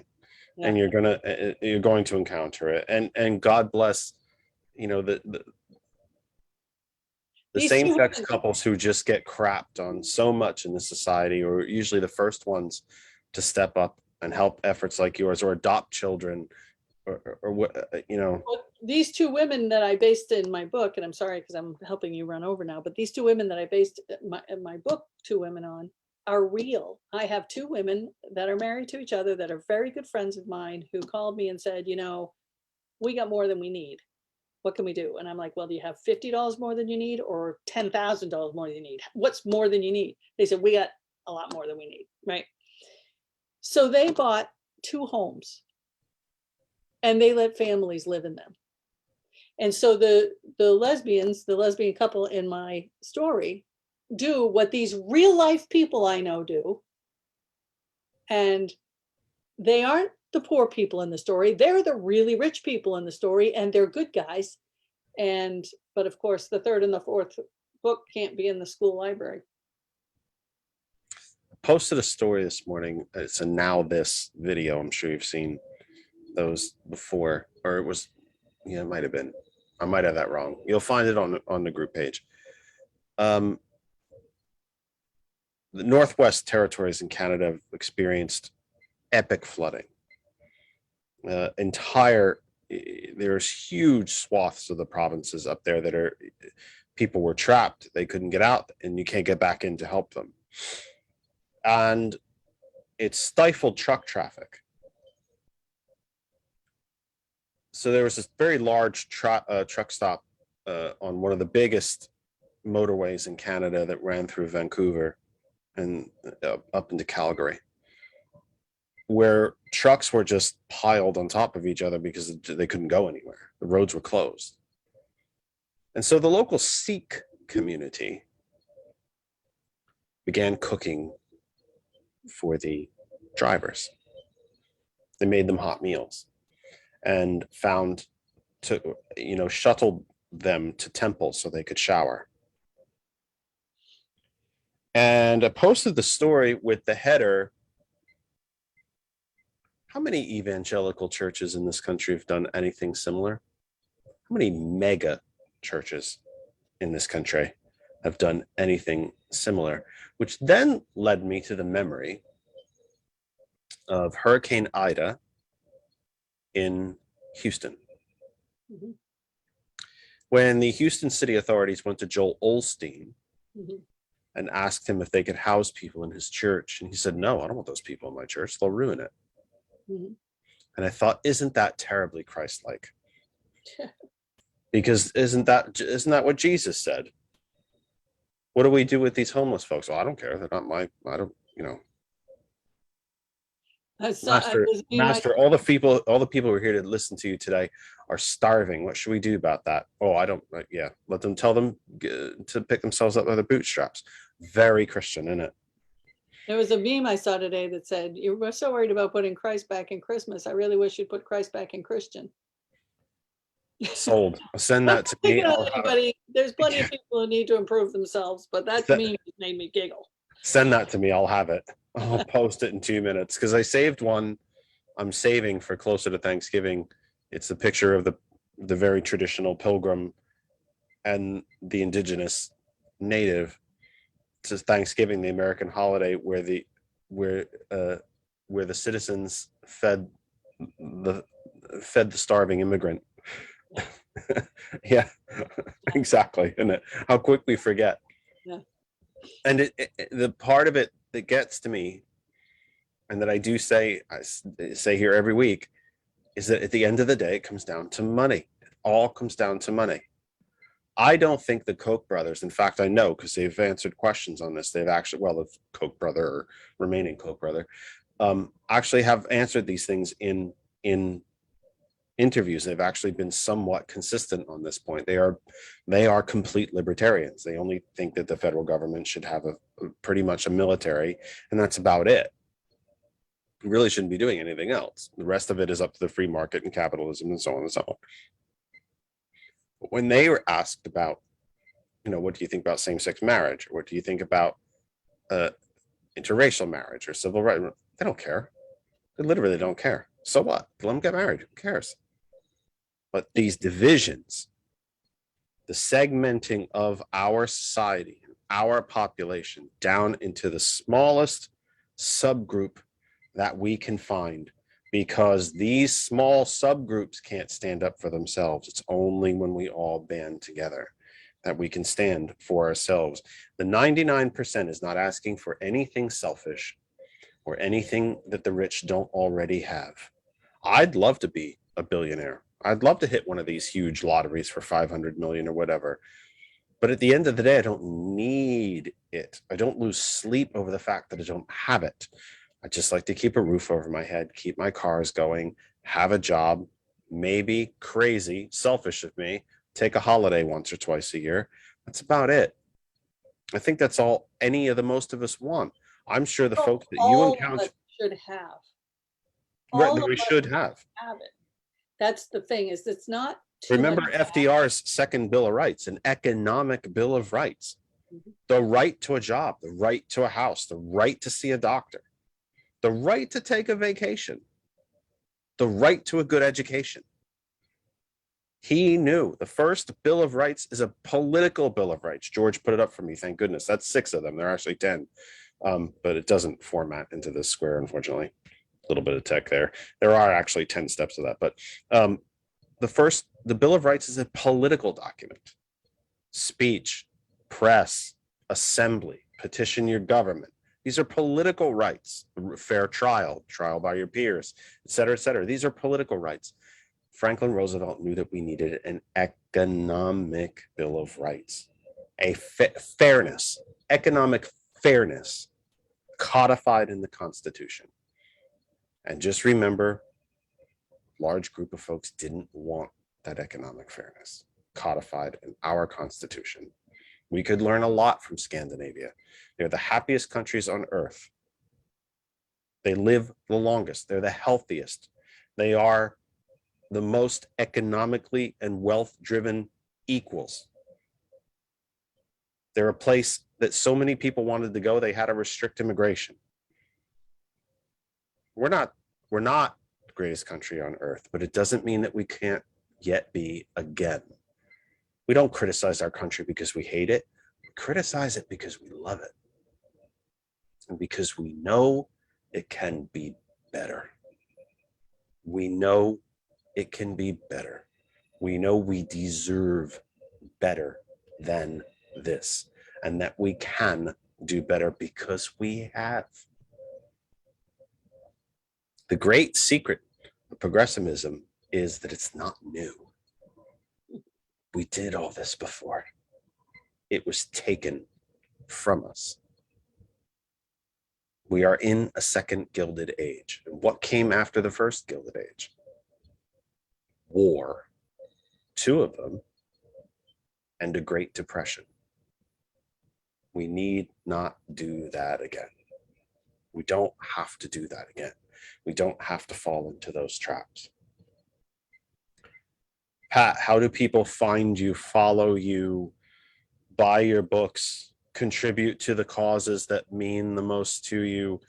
Whatever social medias, emails, whatever you want to feel comfortable putting out there, how do people reach you? Hopefully George and or me will be able to scribble it down fast enough that we can put it in the chat, put the links and so on, but how do people find you?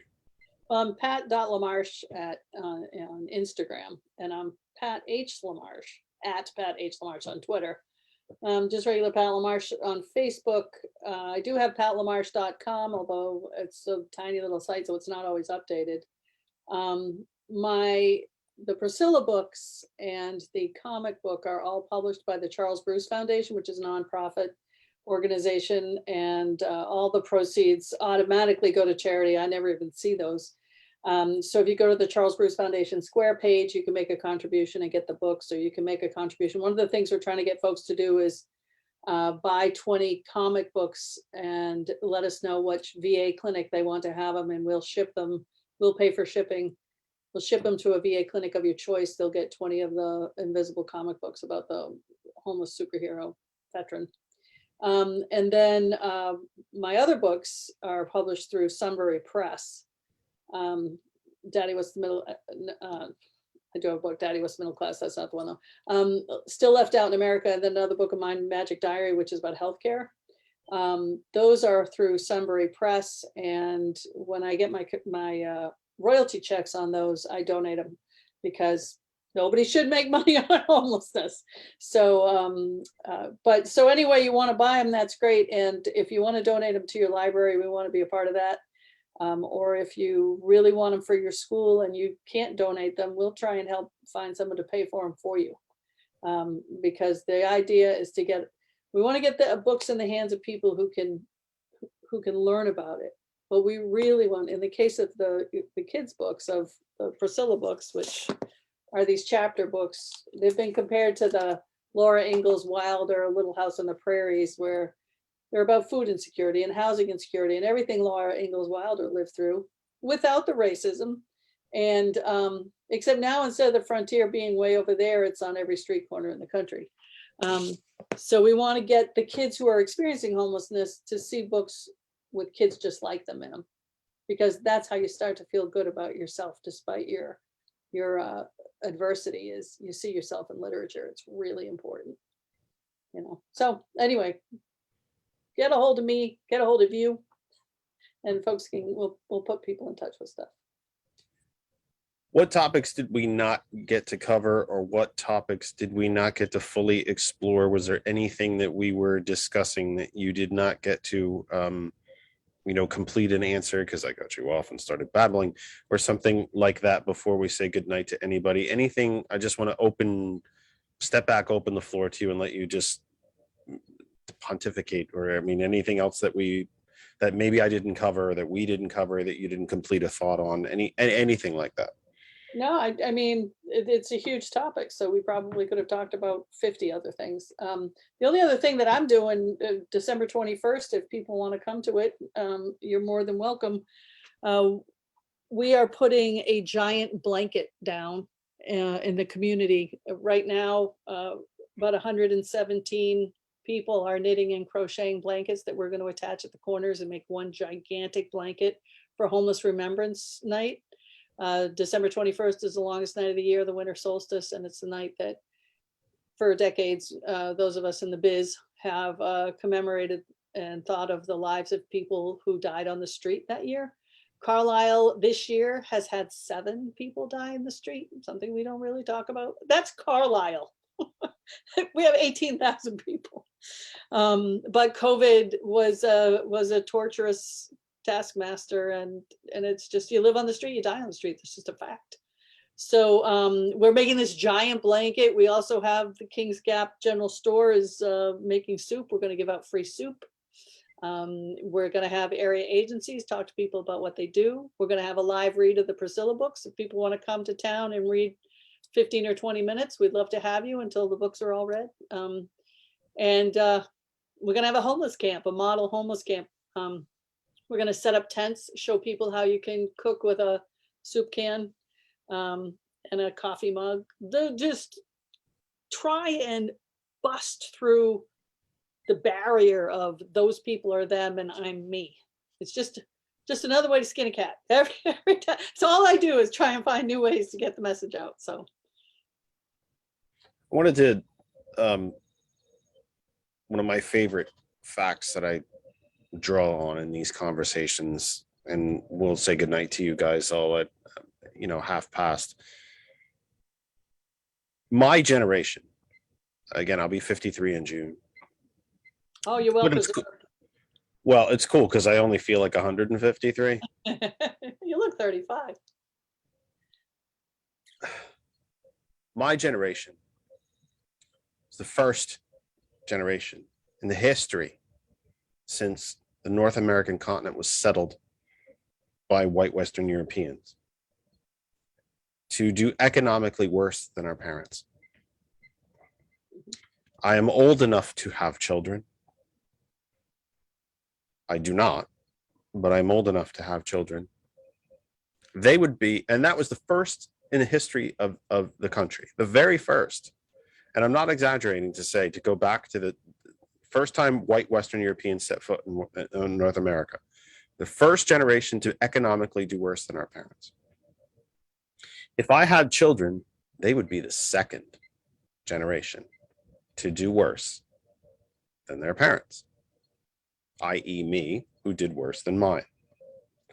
I'm just about old enough that I could conceivably have grandchildren.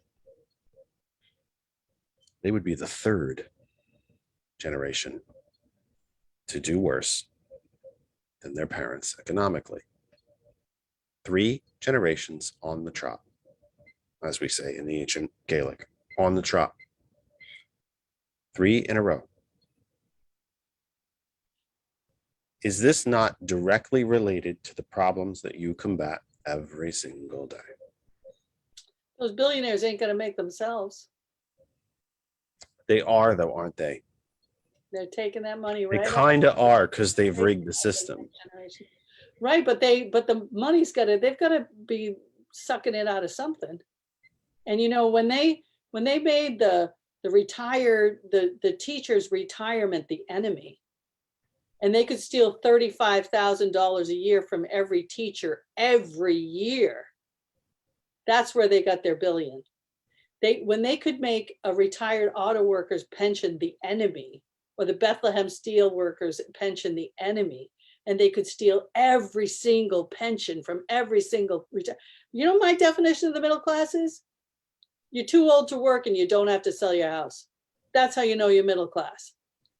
We don't, that's the number. That's this enormous elder orphan problem that I see. The billionaires might be gaming the system, but they aren't getting all that money by themselves. They're sucking it out of all of those generations. And when you talk about 1 million or 10 million or 15 million people doing worse than their parents, that's where the money's gone. And you know, your friend who called in, he may not fault Elon Musk or may not be crazy about Elon Musk, but I'll tell you one thing right now, Elon Musk is moving to Texas so he can screw his workers. He's not moving to Texas because housing's expensive in California. He's moving to Texas because labor laws are so bad, he can screw the living daylights out of his workers, and he doesn't care whether a woman's got a right to choose or not. And there's no state income tax. Right. Let's not forget that part. There's no state income tax, which he said, by the way, in an interview. That's why he was moving, because there's no state income tax. And he was sick of paying California state income tax. It was really that simple. Let me hit you with one more fact, because I promised I was going to let you go, and I haven't done it. See how that works? I'm going to hit you with one last fact. 83% of all the new wealth generated in the United States since the onset of Reaganism, January 20th, 1981, has gone to the top 1%. Since the year 2001, the institution of George W. Bush, 100%. All the new wealth generated has gone to the top 1%. Since 2012, the quote unquote middle class has seen extracted from it $1 trillion in wealth. We've crossed a border that we must draw ourselves back from. The top 1% is not just making money, they're not just printing it. We know that they rarely, if ever, earn it. They're simply extracting it from the rest of us, denying us the basic human rights of food, water, a doctor, and shelter. Your thoughts? I said it was going to end on a positive note, and then I threw out all this stuff. Word. The positive thing is that you're telling people it. You know, other people's knowledge is not their friend. So. No, the truth is not always kind and not always easy to take, but it makes it no less true. And it makes it no less, in fact, it makes it infinitely more important that we tell it. These are, you know, Al Gore named his film An Inconvenient Truth. These are inconvenient truths. We don't want to think that our friends and family members are rough sleeping. And we like to think that the billionaires earned it. Largely, no. Not this generation. I've always used the example of Steve Jobs. Steve Jobs deserved the wealth he created and earned. He created an entire set of technology we didn't even know we needed. And that most, even in his own field, never thought was possible. What he doesn't get to do is game and buy and purchase the system. That's the difference. Does Elon Musk deserve some of the money he's earned? Sure he does, but he doesn't get to buy the system. That's the difference. Sam Walton created Walmart because he wanted the farmers and regional craftspeople around Bentonville, Arkansas to come and have one central place to sell their wares. His initial slogan for the company was Made in America. Walmart now has a division where they'll help you relocate your company to China. His children are the richest family in the country. A combined total of wealth somewhere in the neighborhood of $150 billion. It is largely reported they have little or no interaction with the company whatsoever. What did they earn? They won the gene pool. They did not earn anything. Pat, I need to thank you for being here, especially for such a long time. You look tired because I think I've talked way too long, and I'm actually going to shut this down and go into another meeting because, you know, we just love Zoom that much. But I'm actually going to go into another meeting. I'm just beyond grateful that you would do this for us, for our audience. Share your thoughts, your experiences, and even solutions, which, you know, we tend to not always get into solutions. Sometimes we just complain. When we actually do have solutions, it's good to hear them. And you have been exceptionally patient and kind with your time. I simply don't have enough words to say thank you. The only bad bit of news I have for you is that you are in the family now. Well, that's an honor. And we will absolutely be calling on you again, and I very much hope that we can do so. Please, I beg you, do not let this be the only time you come and visit us. The door is open to you, and you are always welcome here. You are part of the family now. Thank you. Had a wonderful time. Thank you so much. Have a wonderful and safe and happy Thanksgiving. You too. And please come and visit us. I will. I really want to come up there. So yeah, I'll be in touch. Just look up, Google the city, look it up. And as soon as you start seeing pictures, you're going to want to come see it. Okay, good. Thank you for being here. Please have a wonderful night. You too. That is Pat Lamarche. And I'm just beyond grateful for all of her time and for being so patient and so giving of her time. She was here for 3.5 hours, folks. I mean, that's a big deal. You know, it's a lot of time. Let's just be blunt. It's a lot of time. It's a lot of time on a Sunday. I'm wound up when I really should be getting ready for bed. I kind of get wound up at the end of these programs, especially when they go well, and especially when they're, you know, so deeply important. And, you know, this is important stuff. It's important stuff. We can do better. If you take nothing away from this program tonight, please know, if you take nothing else away, know the truth of this. We can do better. This problem of poverty, massive poverty, and an unsheltered population that could number in the double digits of millions. Pat says 10 million. My God, are we the richest nation on earth or aren't we? And how do we define rich? Is it only defined by money, or is it defined by morals? Not just money, but morals. Is this the kind of country we want? Is it the kind we deserve? Are we not better than this? I leave you those thoughts as you go into Thanksgiving. I beg you all to please have a wonderful, warm, happy, sincere, safe, healthy Thanksgiving holiday. And please think about what we talked about tonight. When you sit down to the 10, 15, 20-pound turkey, or however it is that you may celebrate, there are millions of folks worse off. Doesn't mean you should be guilty. Doesn't mean you should skip the Thanksgiving meal. or not see family. That's not at all what I mean. But I ask you to spare them a thought. If you have leftovers, take them to a shelter. Take the leftovers to a senior member of your community, your neighborhood, who might really be hurting. Spread the wealth. And wealth isn't always just money or gold or stocks. Sometimes it's a turkey leg and a baked potato.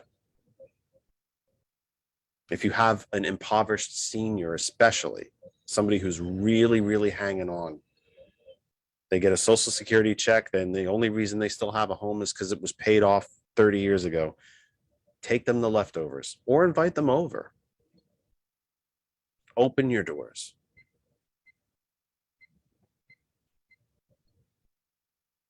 What did Christ say when the disciples said, "How do we get into heaven?" And Christ said, "Do unto others. Treat the least among us as you have treated me."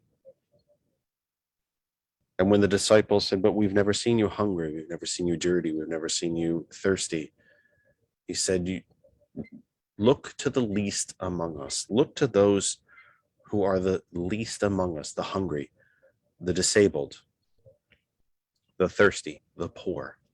Help them. And by helping them, you help me because I am them. And this is what opens the kingdom of heaven. You don't have to be a Christian to believe that. You just have to be decent, in my estimation. That's just common decency. It might come from the Bible, but it's common decency. So please enjoy Thanksgiving. Please be safe. Please keep this virus in mind. It's still out there. We will be off next week. Even though the Thanksgiving weekend is pretty much wrapped up by the time that we would normally take the air, we are going to take a week off and just kind of take a break for a week. Doing this program means a lot to me, but it dominates my Sundays. Not the best time for Kristen and I to bond or get Christmas shopping done or any of that. So we're just going to take a week off. Let me glance at the calendar very quickly. We will return. So Thanksgiving is this Thursday. I'm getting tied up on my own tongue. The 25th. We will not be with you on the 28th. We will return on December 5th. Now, our guest on the 5th, if I am remembering correctly, I'm getting into my notes here. Our guest on December 5th is Kevin Skoglund. If you are a real devotee of this program, you know Kevin. He was one of our very first guests. He was not the first, but close. He might have been like a second or third guest on the program ever in our infancy. Around the May of 2019 timeframe. Kevin is an expert on all things voting and voting rights. So he will be with us on the 5th. I feel like I scheduled somebody on the 12th, and now I'm forgetting who I did, and I forgot to write it down. Well, that's not a good thing. So somebody's going to be looking for like, hey, where do you want me to be? And I'm going to forget. I feel like I scheduled somebody for the 12th. I'm not sure. But we will be in December. We'll be with you on the 5th, the 12th, and the 19th. And that will be it for 2021. Only 3 live shows remaining for 2021. For associate technical producer Lynn Dayer, for technical, oh, you know what, George? You have not been with us for quite a while, a few weeks, I think. Say hello. How are you? Is everything okay? How did you think the show went? And you're back for a week, and then we're off for a week. That's a good schedule. Sorry about that. I've been kind of, putting up Christmas decorations, going back and forth with families and stuff like that. And is it true that your house has been spotted by the International Space Station? No, that would be my neighbor's house. Oh, okay. My neighbor's house down the road. Well, then you're obviously slacking and you don't care about Christmas and you hate holidays and No, no, and you that's hate okay. The America, International and you Space hate freedom. Station can actually plot their GPS coordinates by my neighbor's house. So they Well, you know that. obviously haven't put enough lights up because you hate America. You hate freedom. And you are a tree-hugging hippie liberal. So there's no question about that. No, we're actually decorating here as well. In the process, it's been quite a process. When it takes you multiple weeks to decorate, you've done it. There's a lot going on. But I'm glad that you are here, sir. Thank you. We want you here every week. But family gets in the way sometimes. Family things come first. That's always comes first. But we love when George is here. We love to talk to him, and there's folks, that there's going to come a program sometime in the future where the guest doesn't show or backs out, and it's going to be me and George talking about models and science fiction. And are you going to wish I had a guest then? You're going to want to help me find a guest then. So that's it for tonight. 3 more live shows left in 2021, December 5, December 12, and December 19. Please have a wonderful, wonderful Thanksgiving. Please check in on the neighbors. Please keep in mind what Pat and I talked about tonight. Take the leftovers to a shelter. Take them to a neighbor. Whatever it is that you have to do, don't just throw them away. They are wealth to other people. They are sustenance and nutrition and life, quite literally, to other folks who don't have it. So please spread the wealth, as it were. Wealth is more than just money and gold and cars and stocks. Sometimes it's just a good meal. For Lynn Dare, for George Dare, for DJ Lex and DJ Earl at hot101.net, for Marquise, Whitney, Andrew, Taekwon, everybody at TCP, for France, who is always kind enough to sit here and listen and critique me after, because sometimes this guy needs to be put back in his place occasionally. I appreciate him, and I appreciate his friendship very, very much, and his mentorship, to be honest, very, very much. So for him, please join me at Our Revolution. Our Revolution Pennsylvania will be focusing entirely right up till the Pennsylvania primary on electing people inside the Democratic State Committee and State Party at the municipal, county, and state levels. If you want to find out how, find me. If you missed any of tonight's program, youtube.com/that other side of information on Facebook, and on Instagram, and at Patreon, and on TikTok. I actually remembered to do a TikTok tonight. We will see. And so I think I named everybody of April, of course. How did I skip April? My dear friend April Riddick, who is done with all her youth sports and activities, and hopefully will be joining us here in the studio sometime soon, or maybe on those Wednesday programs. Keep an eye out. Wednesday's coming. So for Kristen, and that's for me, I think that covers everybody. I think we've done all the damage we can do. A famous comedian said at the end of his program, we've done all the damage we can do. So let's repair it. We'll see you again in 2 weeks. Again, please have a very, very happy and safe Thanksgiving. We appreciate every single one of you who is part of this program and who listens and watches. Have a wonderful, wonderful holiday.